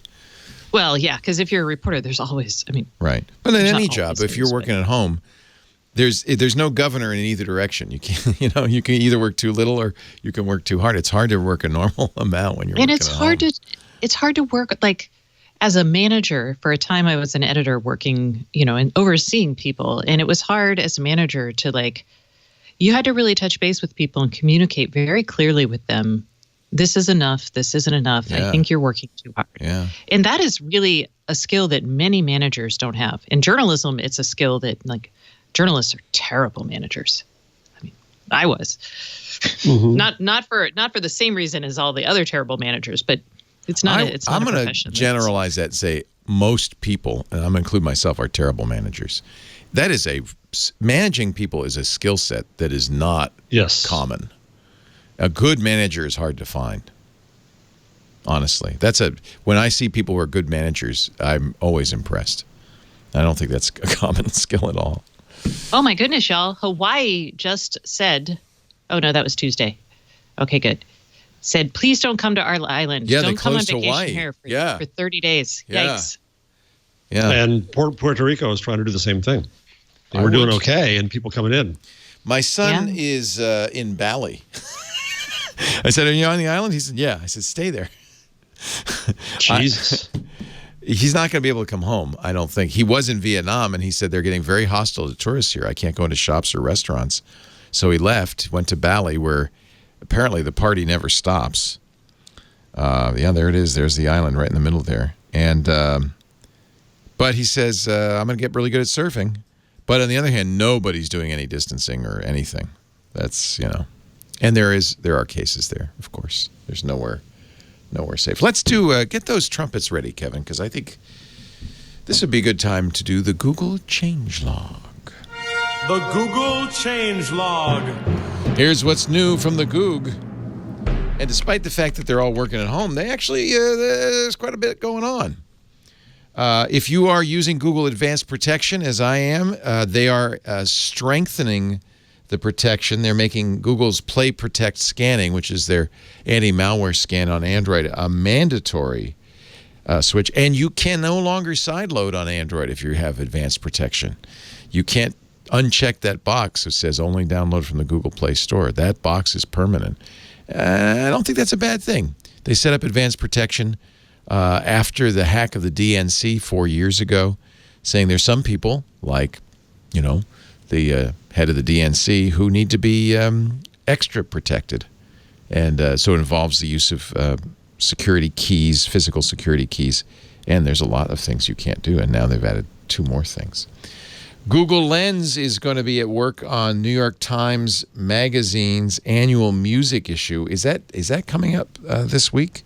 I guess it is this Sunday. You'll be able to. This is so 2002. I know. All you have to do is wear a headset, and the music will come to life. Oh, Jesus. Isn't that funny? Yeah. So who's going to do this? Point their phone at a picture in the magazine. There was a Dutch company that did this for publications, about 15 years ago. Yeah. I met them. They were really cool. It was super cool, and they put them in advertisements in magazines. I remember them. I met with them at South by Southwest 2 years in a row. Right. But it was so cumbersome. Yes. You were just like, when I'm reading a magazine, I'm reading a dang magazine. Stacey, are you old enough to remember to know the QCat? Oh my God, yes, the QCat. Yes. I am. I have one somewhere in my museum. But just barely. The idea was you'd go to Radio Shack and you'd get this free barcode scanner, and you'd plug it into the USB port in your computer, and as you're reading a magazine. No, not USB. Oh, no. USB didn't exist. It was serial. It was a serial port. It was serial. Oh. It was your audio ports or something weird. Yeah. I know the guy who invented it. And, it was something weird, wasn't it? And you'd be reading a magazine. Oh, look, there's a link in the magazine, which nowadays I think most people would just type it in. But no, you scan it. Your computer browser launches, and there you are on the page. Because no one's going to want to type in these URLs. It's like a QR code, basically. It is a QR Which code. also hasn't worked either, but fine, yes. Not here, but in China, QR codes are like flip, flip. Don't you see them, Jeff? Well, I know you don't go in the subway anymore, but I think they were all over subway ads and stuff, QR codes. I have never seen a single soul in the subway. Never. Scanning a... Never. Oh, you'd get laughed I out love of the QR car. codes. I scan them all the time. I do too. Maybe you're just old and cranky and a New Yorker. New Yorkers, you know what? It's the act of scanning makes you look like you're interested in something, and New Yorkers could never be interested Jeff, in something. Who's this month's Miss Knickerbocker? Even I guess you're not old enough for that either. All right. Like, what? That's all I remember from the subway. Then They used to have Miss Subway. Miss Subway. Yeah. Find that? Yeah, they used to have ads. Actually, get ready. There's going to be a lot more of this AR-style stuff because Apple released... Weirdly, Apple announced, and this is kind of the changelog, but for Apple. Apple announced that they're closing all their stores worldwide, except for the China stores, which are now reopened. So you can't go into an Apple store for the duration. They now say, by the way, instead of like May 15th, they say until further notice, which is, to me, not a good sign. That is not great. Not a good sign. They announced new iPads today, a new MacBook Air today. And I'm very upset about this. why? They're saying why? it has Tell me. LiDAR. That's It does not okay. have LiDAR. Okay, so that's my point. So the new iPad Pros will now have better cameras and a depth of field sensor. It's not Time of LiDAR. flight. They're calling It's they're I calling know it they're- LiDAR. That is Apple's marketing. Unless they have done some amazing Apple magic, which maybe they have, this is not LiDAR. LiDAR is much higher resolution. It's incredibly expensive. You could not put it on a machine this big. Or this, sorry. It would drain the batteries. And this is a time of flight. This has to be time of flight. And I wish that someone would actually ask Apple about this because the Apple marketing machine is just going into overdrive. And I think they're wrong. Wouldn't be the It's first not time. actual LiDAR. They say, I'm going to quote, LiDAR, light detection and ranging, is used to determine distance by measuring how long it takes light to reach an object and reflect back. Yeah, that's time of flight. It's so That is- advanced, it's being used by NASA for the next Mars landing mission. And now it's been engineered to fit in the... Tang. Yes. Now it's been engineered. And Velcro and space pens. It's now been engineered to fit in the thin and light iPad Pro. The custom designed LiDAR, they're using LiDAR, although I don't see a trademark next to it. Scanner uses direct time of flight to measure reflected light from up to 5 meters away, both indoors and out. It works, get ready for this, at the photon level, operates at nanosecond speeds, and opens up tremendous possibilities for augmented reality and beyond. Quarantine whoever wrote this? So time of flight is not necessarily LiDAR? LiDAR, they use the same basic science, which is like I'm sending out light. LiDAR sends out a laser, and I believe, I'd have to go back to my notes and I doubt this is a laser, right? This is just a light. Yeah. So if you want to, and those are light as photons, y'all. So it sends out light, and it usually is omnidirectional.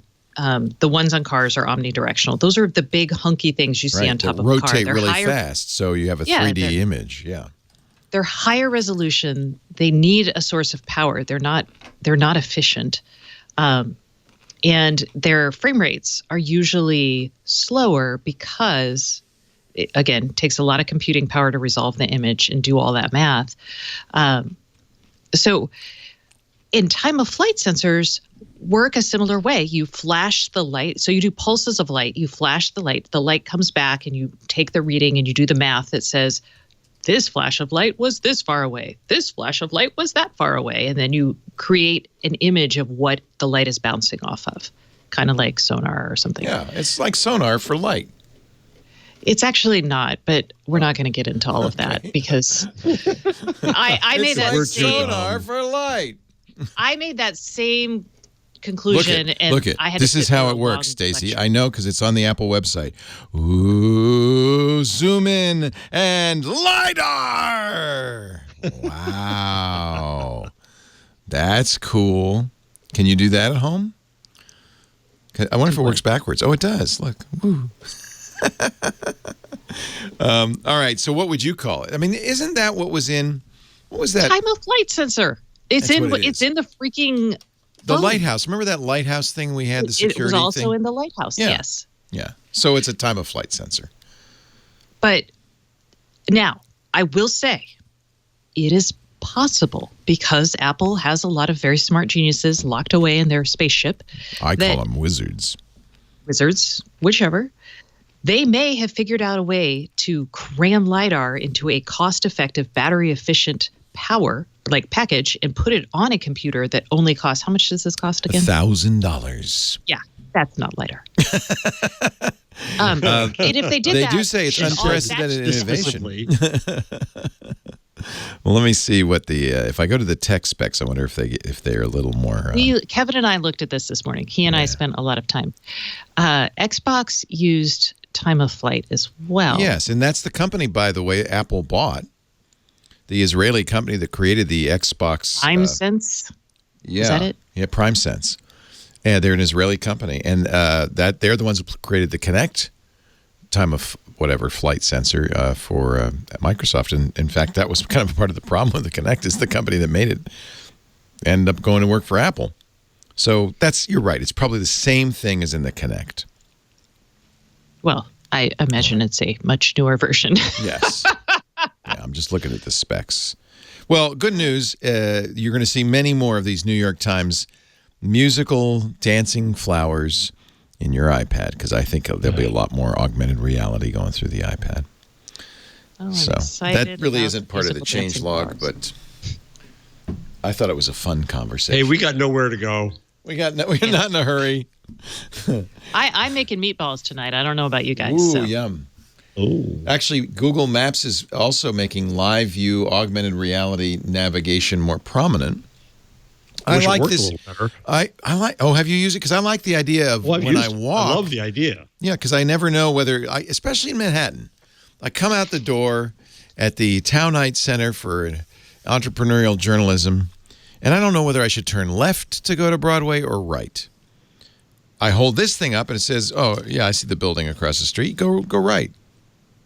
Then you got to constantly. And I used it last time in Milan, but I was there a long time ago before the disease. And then you're doing this. It's the new dumb thing you do on the street because you're having to move back and forth for it to recognize the buildings again when it loses sight. Exactly, Kevin. But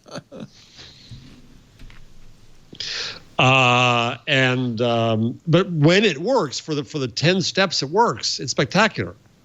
But then it gets confused again, and you're standing there in the middle and going that's not good. So you guys never walk anywhere, so you don't have to use it. Well, but in New York, this is exactly where I want it. I get lost easily. Yeah. So in the new beta of Google Maps, the live view button appears the minute you search for an application. Good. I really want it to work because trying to use Google Maps on the foot is awful.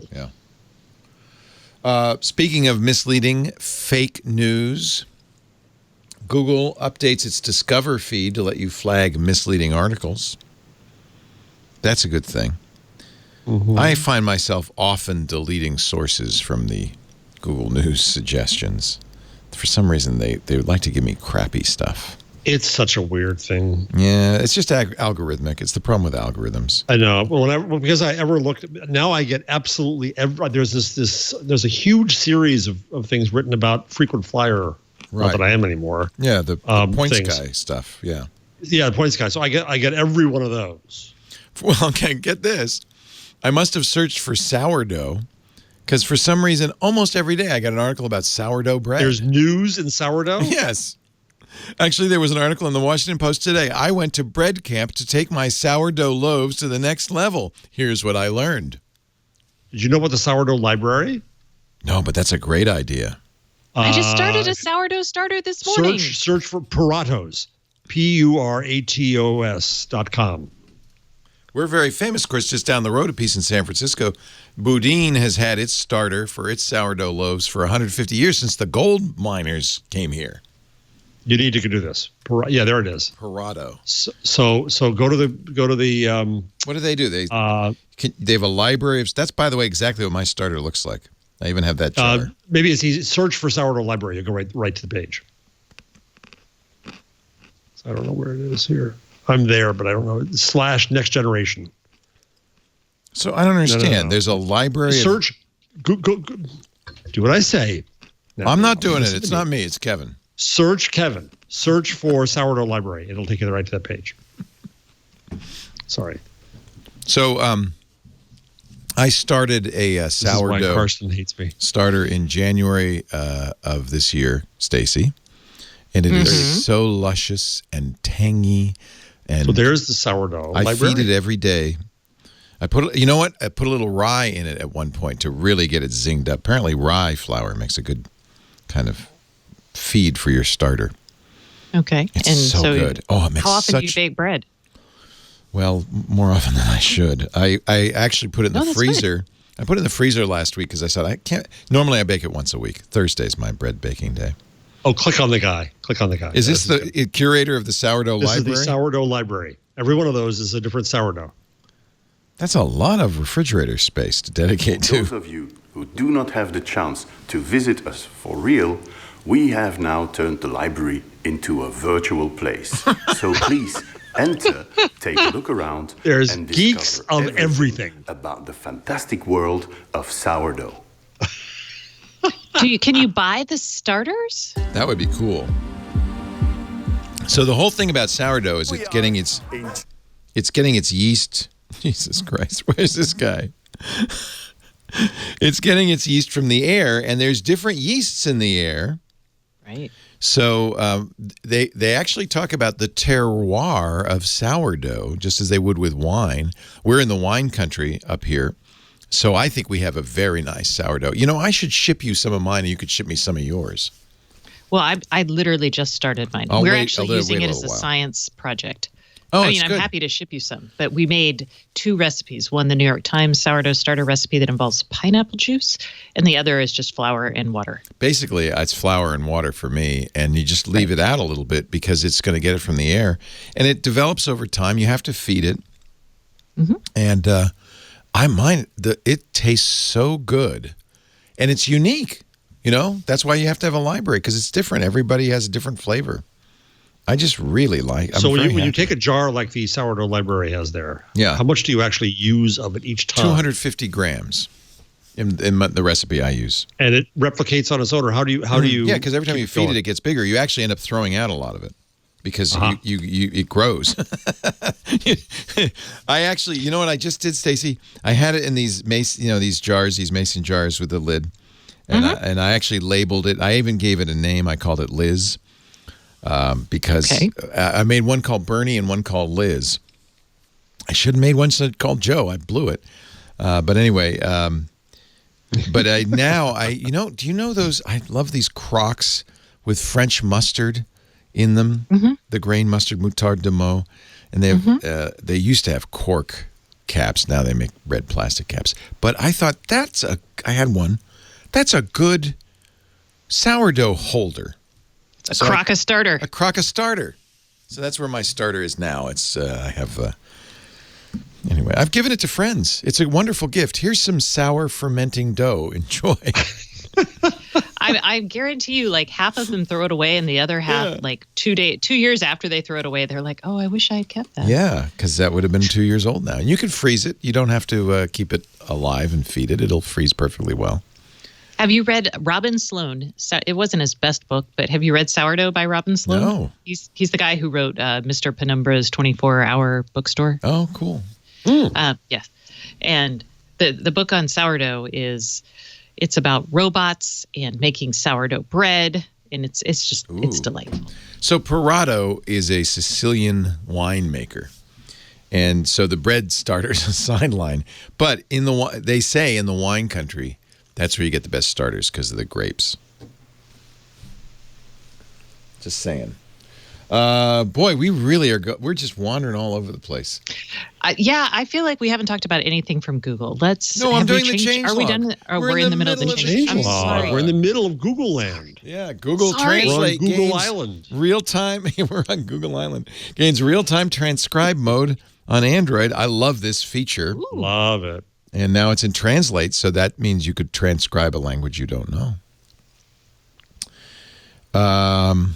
there you have it. I mean, I don't know. We don't have to go on with it, but there it is. Wait, play games as, or they hinted adding a friends list for play together. I was like, that'll be perfect right now. Yeah. But, yeah. Google launches its Work with Chromebook badge. Isn't that pretty much anything with USB-C? Yeah. No, not necessarily. I mean, this is good, so you'll know if you're buying an accessory, if it'll work with your Chromebook. Yeah, it might be just a little moneymaker, a little sideline for them.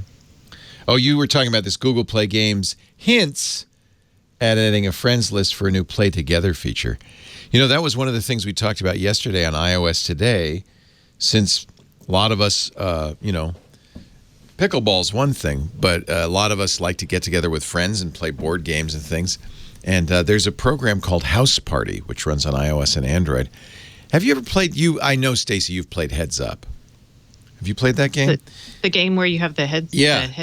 Yeah, we play that. So fun. So you put on you put the game on your phone and it'll show a name of somebody, like Andre Agassi, and then you can't see it because it's on your forehead. And everybody, all the people in the group are trying to tell it's like password without saying Andre Agassi. He's a tennis player. And you're trying to guess it. If you get it right, you go down, and it goes to the next one. If you want to skip it, you go up. It's a very fun game. You can buy packs and stuff. So that's in House Party.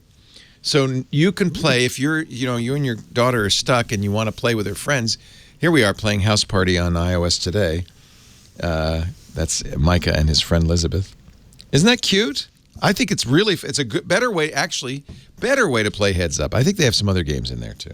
So Play Together, I guess, is going to be a new feature we'll see in Google Play Games. Stuff like this.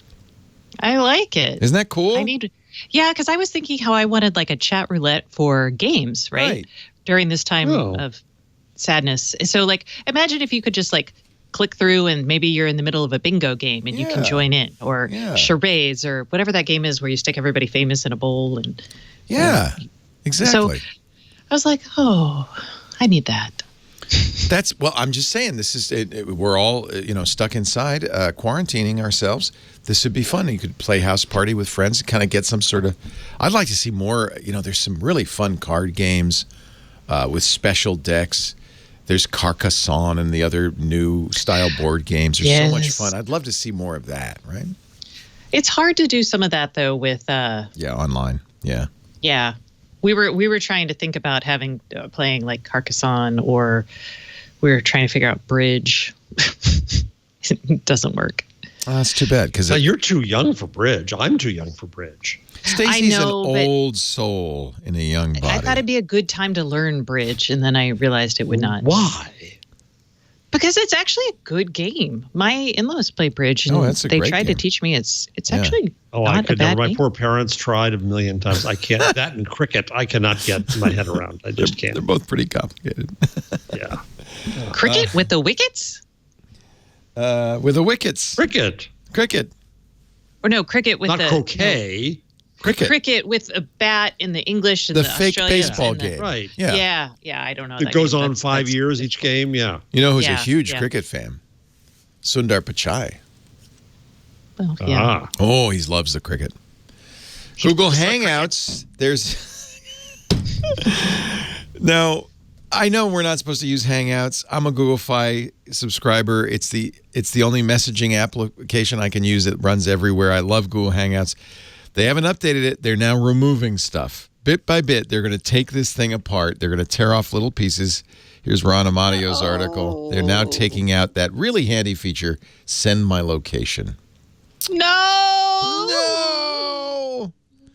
That's really distressing. I actually... should I do a name drop here? Humble brag? Sure. I used that with Steve Martin. Whoa. I was visiting New York, and I was supposed to go over to their place for dinner. And I said, well, where are you? And he dropped a pin. And then I dropped a pin because I was walking, saying, well, I'm walking here. Here's where I am. I'm walking here. He's quite a nerd. And we celebrated our nerdiness when I got there. He said, see, I did I said, yeah, I did the... No more, Steve. Sorry. Google launches Android 11 Developer Preview 2 with foldable call screening and Neural Networks API improvements. Huh? You know what else was abandonware for the longest time? Remember Google bought Snapseed, which was the most. I might have. Yeah, we moved on. That was it. That was the headline. That's all I'm going to say. Sorry, I just was like, foldable. What's foldable? I don't. Oh, because they're supporting foldable phones now, like the Z Flip and this Galaxy Fold and all that stuff. Got it. There was actually interesting things there, but okay, go on. Well, we can go back to it. No. You go on. I'll read it in my own sweet time. She just loves the word neural network. I did. Okay, neural network. I knew what you API. wanted. I was like, what are they? I know is what this you BS or is this not? I know what you're looking for. Yeah, 5G experiences, people and conversation improvements, neural network API 1.30. Okay, yeah, never mind. Meanwhile, Snapseed, which was an excellent program. Google bought it, gave it away for free. It's the best photo editor. I think it's wonderful, Android and iOS. Hasn't been updated in like 2 years. They just updated it. Snapseed. They put so it's not dead yet. This is what we're reduced to. Celebrating a minor update to Snapseed, but at least it's alive. The Neural Networks API is actually pretty cool. Okay, it tell lets us you about run neural networks on your cell phone. So you can, as a developer, you can tap into this if you have something that you want to run a neural network, basically. Oh, that's cool. And this will do it in a way that is more battery efficient and help you out. So that's actually kind of neat. Okay, I'm done. Actually, there's one more story that's like the house party story. There's a new Google Chrome extension, NetflixParty.com, that lets you watch Netflix with friends online. It synchronizes video playback and adds group chat. So when you're watching a show and you want to watch it with friends, NetflixParty.com. There's a Patreon page so you can support it. I think this is a great idea and perfect timing. Facebook did this with Watch like remember 2 years that? ago. Yeah, right? yeah. But there's everybody has Netflix, right? So, I mean. My parents don't. What? I know. Every time every time they tell me this, because I'm constantly forgetting, I'm like, how do you live in the world? We have Netflix. Amazon Prime. I'm like, that's pretty good. What? I gave my mom. Have you seen the new season of Babylon Berlin? No, I'm so excited. Is it good? I have just started watching. Now, word of warning, it's in German. Jeff speaks German, so he doesn't mind. No, very badly. Do not watch the dubbed version. There is one. It's awful. Watch the subtitled one. So there is subtitles, and some people don't like reading while they're watching TV. But it is a great show about 1920s Berlin. It's a crime show, murder mystery show. And it's kind of interesting historically. It's based on a series of novels, very popular in Germany, I'm told, that there are, I think there's 8 or 9 of them. They go through the 20s, leading up to through the ascendancy of Hitler. So the first season was just the beginning of the Nazi Party. So that's kind of the backdrop of it, which makes it very, I think, really good. And it's the most expensive TV show ever made outside of the U.S. They put a lot of money into it. And it shows, man. It shows. It's really well done, I thought. Yeah, I can't wait to see that. It's called Babylon? Babylon Berlin. Babylon Berlin. And it's on Netflix? I wish it were better known. It's when you have nothing to do and you're locked inside, it's kind of the perfect show. Did you watch Westworld Sunday night? No. You don't care? No, we're over Westworld. Now that they've left the park, we don't care. It's a whole new world. I kind of liked it because they're finally out of the park. I tried. Okay, so I know it's coming on Sunday night. Saturday night, I said, all right, I can't. It's too complicated. I can't remember what happened. I tried. I watched 2 different YouTube supercuts where they attempt to explain in chronological order, because the show does not happen in chronological order, what happened in Westworld season 1 and 2. It took 15 minutes of very fast talking, and I was more baffled at the end than before. That show is insane. But they threw that all out. All you have to know is the robots got out, and now what happens? So if I never Jurassic watched the rest Park? of it, I can watch now? Huh? You could take it Can I over. start watching now? Absolutely. Here's what you need to know. There was an amusement park well, you already know. You saw the Yul Brynner movie. Amusement park created where robots play roles. You get to go and role play with them as a human. You can't get hurt. Eventually, though, what happens in the Westworld saga is the robots become sentient and realize, this sucks.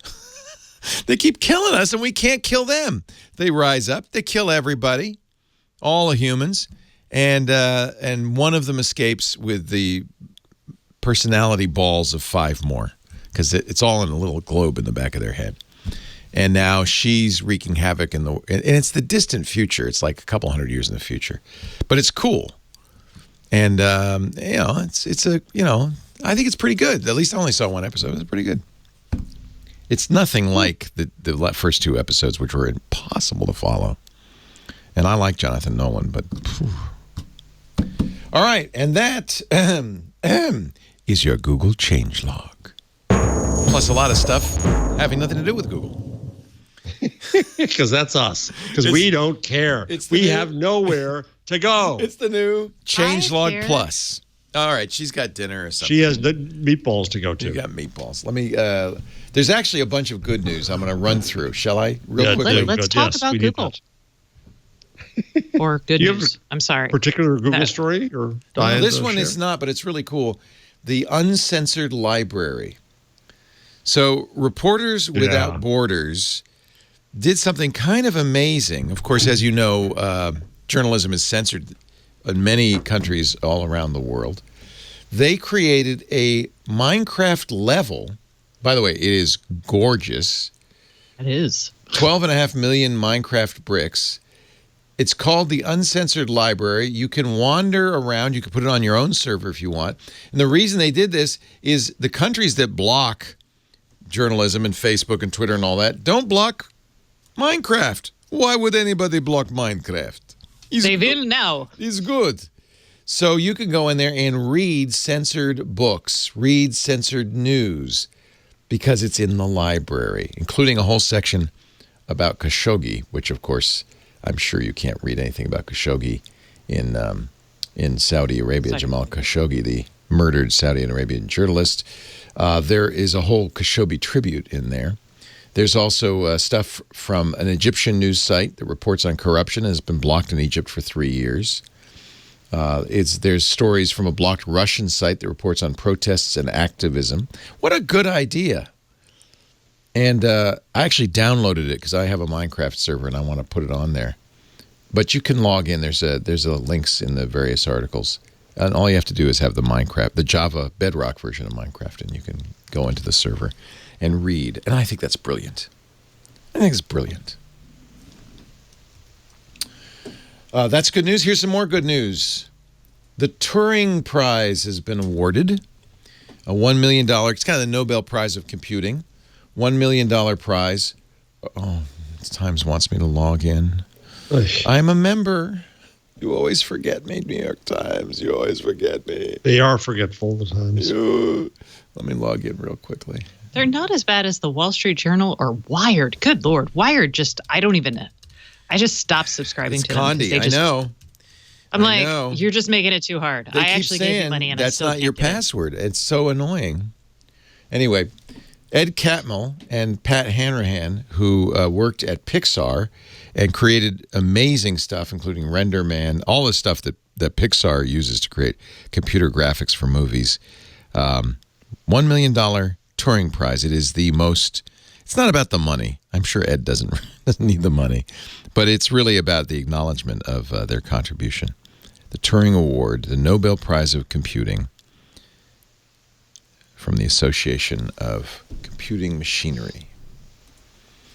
Wasn't that funded by ACM? No, I thought it was the Russian funded it. No, it was different. Pavel Durov? No, I don't think so. No, not Pavel, but no, never mind. Some oligarch? Yes. Facebook has set up a time server that instead of being off by 10 milliseconds, by 100 milliseconds, is only off by 10 milliseconds or less. We don't care. Oh, are we talking about timing? Yes, time servers. Yes. NNTP. I just tweeted a story about that. Yes, Did you it was really? an IEEE interview about it. Tell me about it. You are now the expert. Oh, well, I don't know about the Facebook one yet because I haven't read it. But I get so excited about timing because it's crucial. Timing is essential to everything we do on the internet. And so I tweeted it to bookmark it for later, basically. Yeah. Sorry.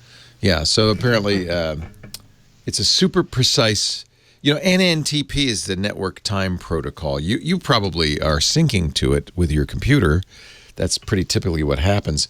They've improved the accuracy of their time server from 10 milliseconds to 100 microseconds. Wow. Whoa. That's pretty dang accurate.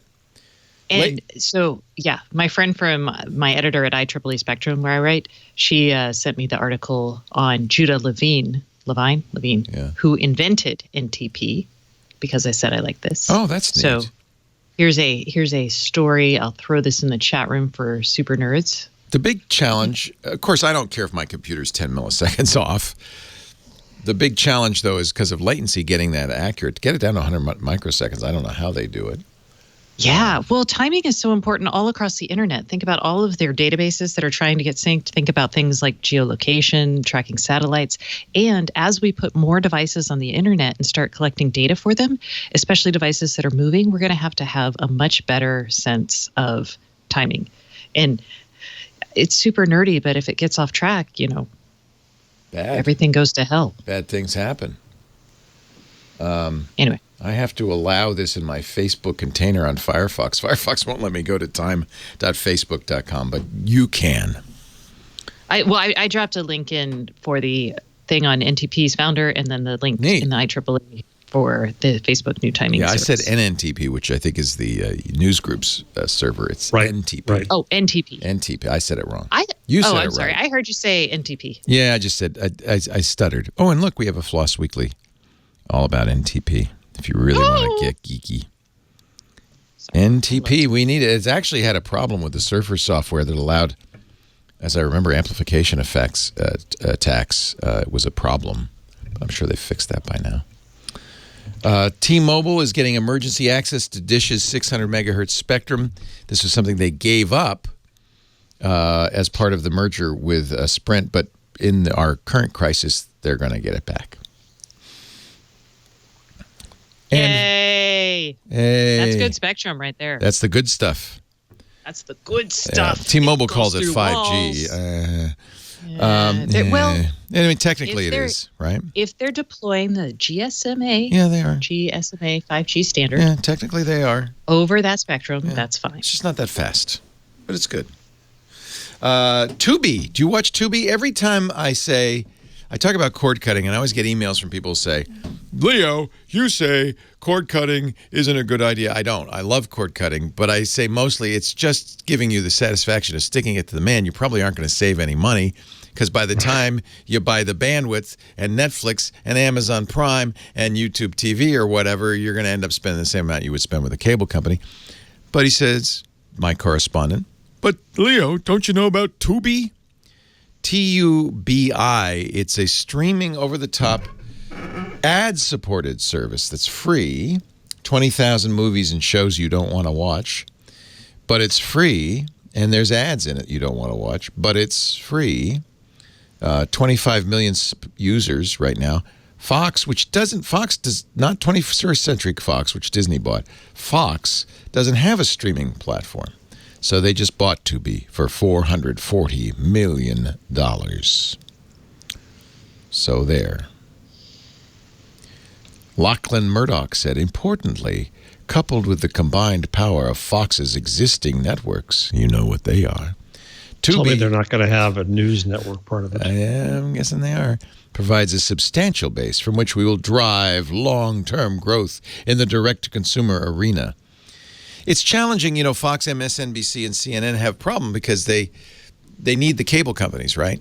That's really 90% of their audience is coming through your cable. But they'd love to go over the top. They'd love to eliminate, giving Comcast and Cox and Charter all the money. They'd love to just, go over the top. Actually, it's the other way. But actually, it is the other way, right? Fox, Charter pays for MSNBC, but they would like to just get the money directly from you, is what I'm saying. And they can maybe make a little bit more. But they can't go over the top because almost always, I know this from Tech TV, their deals will say you can't stream more than 10 minutes or whatever. So, but maybe this is the beginning, Maybe they'll make a special Fox, streaming Fox, something like that. I have nothing more to say. Do you have any stories I missed that I I should have said something about. Let's see here. The German military laptop that was sold on eBay with classified data. Security researchers bought a Bundeswehr laptop for just 90 euros. Good deal. Inside documents on a mobile missile system used by the German armed forces. Looks like a good laptop, too, doesn't it? Good, decent German construction. Looks like some Compaq I owned years ago. Yeah. It's definitely mil-spec. Definitely mil-spec. Any other stories? Let's see here. We did it. Oh, we have a picture of Miss Subways. Didn't they also have Miss Knickerbocker? I thought the beer, Knickerbocker beer, they put up a poster in the subway with Miss Knickerbocker every month. There's Miss Subways. See the girls on telepoles and vote for our loveliest subway rider, Miss Subway. Oh, I think Stacey hung up on me after that. I probably deserved it. Off to make meatballs. Did she just leave? Did she wave goodbye? Oh, here she comes. Jeff, a number for us, please. Oh, a number. Okay. Oh, number. Number. Let's see. Which one am I going to do? Scroll down. Okay. I know what I'm going to do. I'm going to do a fun one. All right. So do you know Choir? No. Choir is wonderful. A Canadian-based group that takes over large spaces and invites sometimes a couple thousand people to come, and then they teach them all to sing the same song. Oh, that's neat. And they do kind of like a flash mob. Kind of, yeah, but with a little more training and effort, and it's a lot of fun. It's really, really great. Those two guys right in front of that picture you have there are the mobsters. Oh, I would do this in a heartbeat. I'd love to do this. I'd love to do it. They do it in Canada. They do it elsewhere. But huge crowds singing something great. Well, now they can't do crowds. What? Oh. So they went on to Facebook last night. That's why I was on Facebook, because I was watching them just singing. And then people were putting up their own Facebooks as they're singing along. Oh. It was really pretty great.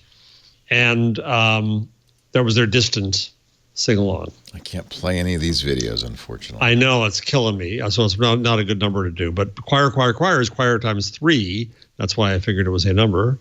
And they're going to do it again Saturday. Oh, good. So Saturday afternoon. Let's all sing. I'm waiting for the image of Leo at home singing along. That was the origination of Musical.ly, which then got bought by TikTok. Was people lip syncing and singing along. Stacey is back. Sorry about that. I don't know what happened there. No, it's all right. No, I accidentally hung up. I thought you were mad at me. Accidentally. I was like, sure. oh, he's ogling women. No. Done. That was history. That's history. So what? Stop it. Go away. What is your Stacey's thing of the week? So it's actually a place. This is Skype a Scientist. Go to skypeascientist.com. It's not an exciting website, but what it is if you sign up there as a parent or as a scientist, you will get on an email list and they will email you the topics for each week. So this week we had, what did we have? Oh, so this would be addition to... This is teaching your kids, probably it's younger kids, but even adults, let me just pull up the schedule. I watched one about giant rats. Oh, geez, Stacey. For animal communication. It was a scientist who works with giant rats and studies like how animals communicate with one another. It was really fascinating. Cool. There are in New York, if I may hold you, there is a rat academy. Very scary. The health department holds the regular rat academy training. So if you really want to get into rats, this is your path. Oh, my God. All right. So this week was, is it March 18th? No, that's okay. How does animal behavior affect infectious disease with Nick Kaiser?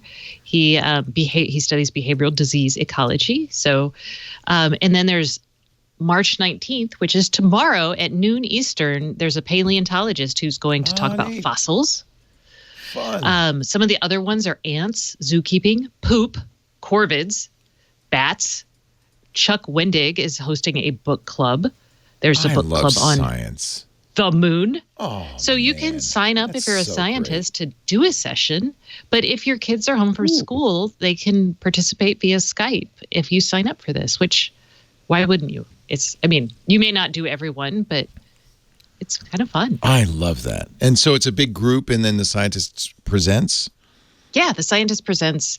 I don't know if you can ask. I think you can ask questions in the chat. I didn't really pay attention because I was watching this. I didn't have.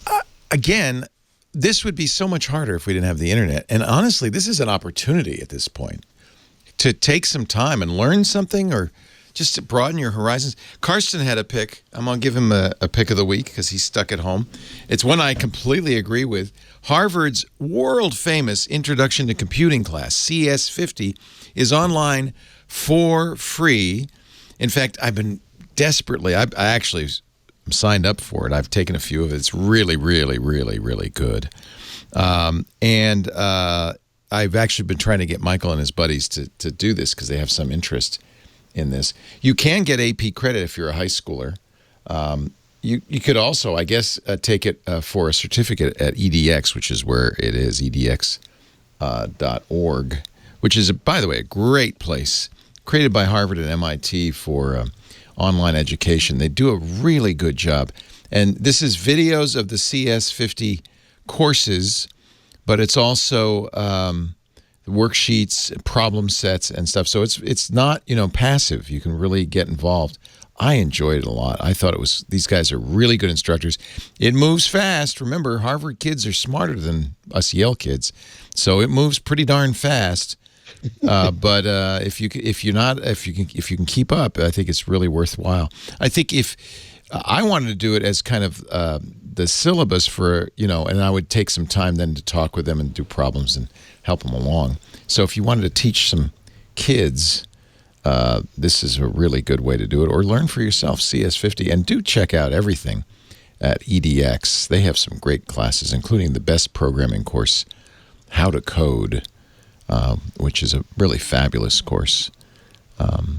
But a lot of courses in a lot of different subjects. That's Karsten's pick, CS50, Harvard's Introduction to Computer Science. Oh, Karsten, we miss you. Did you take, Karsten, did you take CS50 when you were in school there? Nobody's there. So nobody there. Karsten's like, see y'all later. I got things to do. No, he's not here. No, he can't come. Next week, can you just put up a stick with a bow tie on it? Yeah, that's a good idea. He wanted a Karsten cam. I vetoed that, but maybe we could put a stick with a bow tie. No, he's at home. He's participating. He's producing, but he is at home. I miss his snark. Hey, that's not all I miss.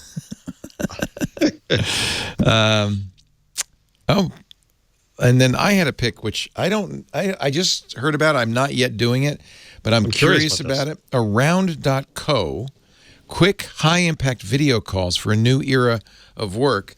They've just coming out of a private beta into a public beta, which you could sign up for. I have. And if you get into it, you can invite your colleagues. It says, we took video meetings and made them less intrusive, less clunky, a clear view of your teammates while making space for work. This is the interesting thing. The camera framing is AI based.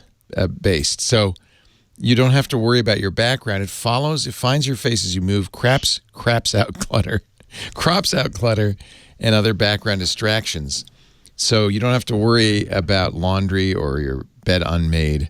Auto mute from no dog barking, no washing machines. It sounds really interesting. Multiple laptops, all mics on in the same place, no echo. That's always been a problem for Lisa and me. I have to go in another room if we're on a conference call together. But this looks really interesting. Now, I only can say I haven't tried it. I like the idea. It looks pretty snazzy.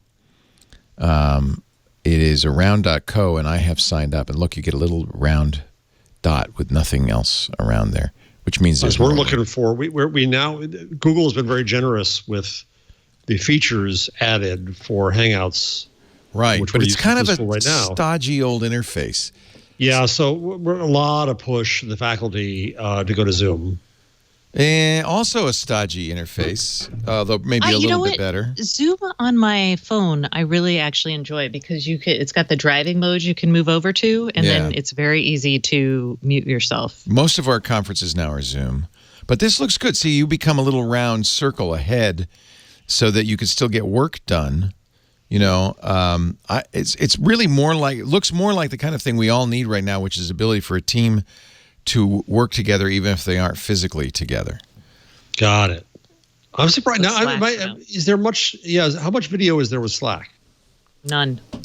Oh, they have video calling, don't they? Really? Yeah. Okay, it's been a while since I've been on Slack. We use Slack, but we never use the video calling. We just use the messaging. Yeah, they just showed that you can integrate it into Slack and jump right into a meeting from Slack. I thought Slack had video. Yes. Yeah, they do. But I've never used it, so I haven't either. Yeah. I feel like Zoom is going to have a big bump from this COVID crisis. A lot of people are going to be using it to work at home. Oh, yeah. Skype a Scientist is actually on Zoom. I can tell you that. They call it Skype a Scientist, but it's on Zoom? They started it a while back. Yeah, I know. That's what I was like, oh, wait. That's pretty funny. Stacey Higginbotham, what was it you're having? Meatballs? I'm making meatballs. God, with lingonberry sauce? No. Not just IKEA Italian-style balls. meat sauce. So I can, because, I've got to make things that I can freeze so we can pull stuff out when we want to go out to dinner. Bingo. I have frozen, I made a giant batch of spaghetti sauce on Monday and a giant batch of black bean chili, vegetarian chili. Ooh. And I froze tons of it. So, yeah, exactly. Is Lisa still doing the keto thing, or is she normal now? She's a mix. Is ice cream on keto? No. Okay. She's a mix. She's not full-time keto. She always said to me, you shouldn't be full-time. Just do it a few days a week. I said, yeah. So black bean chili would be okay? She'll have that? It would be, but I don't think she likes beans. She won't eat beans. That's the crisis we face. Beans. I love beans too, and you can have a ton of them and keep them for years. Dry them out. Yeah. I have a 20-pound of dried corn as well, if anybody.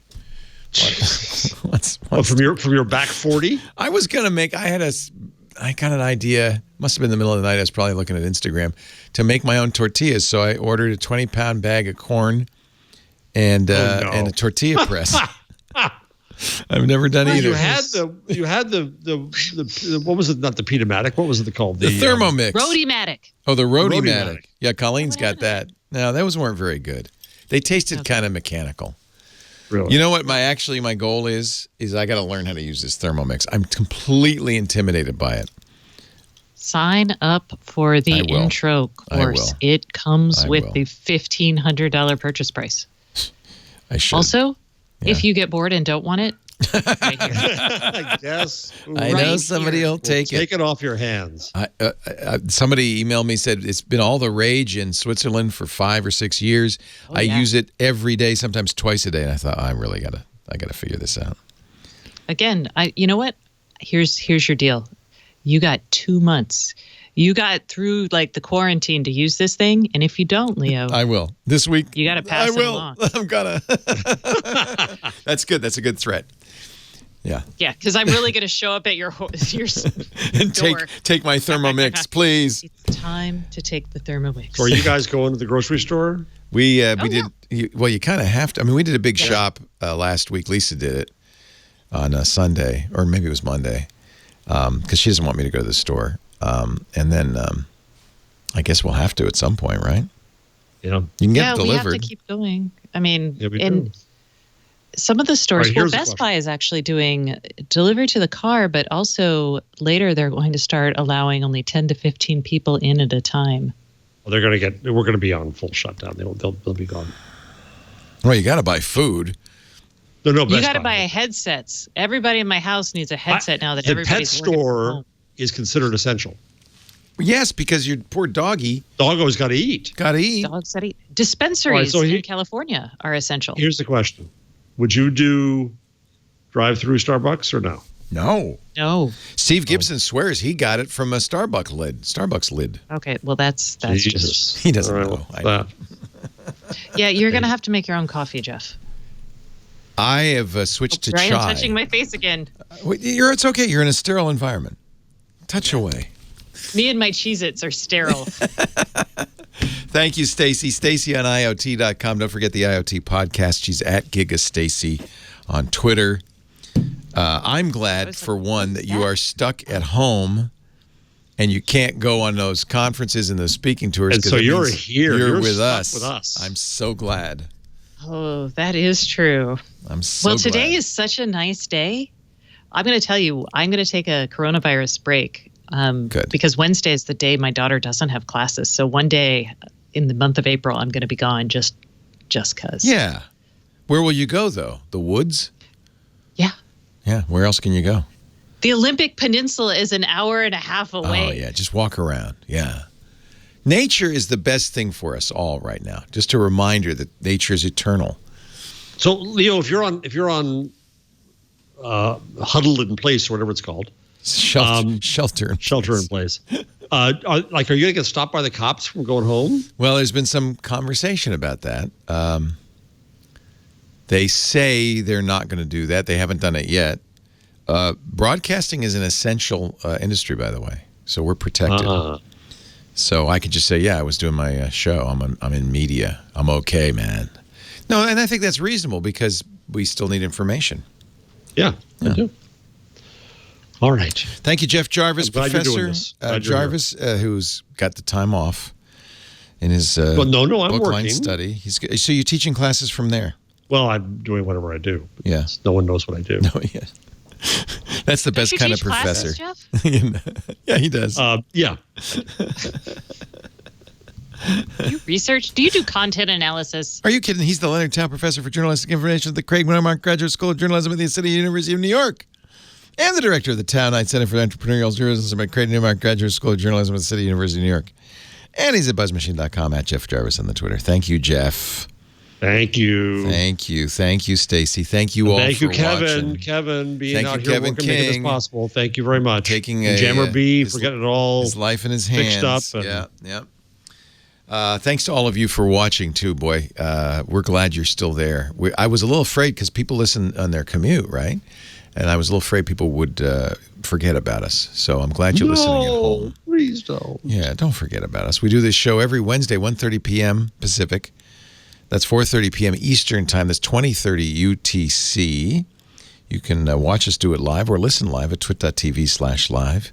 You can get on-demand shows, all of our previous episodes, as well as our current episodes, at the website, twit.tv/twig. You can also subscribe. In fact, I wish you would. If you subscribe, see, the beauty part of that is you'll get it automatically the minute it's available. You don't have to even think about it. It's just there. Find your favorite podcast app and subscribe. And we're also on all the voice assistants. Just say, Echo, play This Week in Google on TuneIn, or play the Twig podcast. I don't know which would work there. Play This Week in Google. See if that works. Thank you, everybody. We'll see you next time on Twig. Stay safe.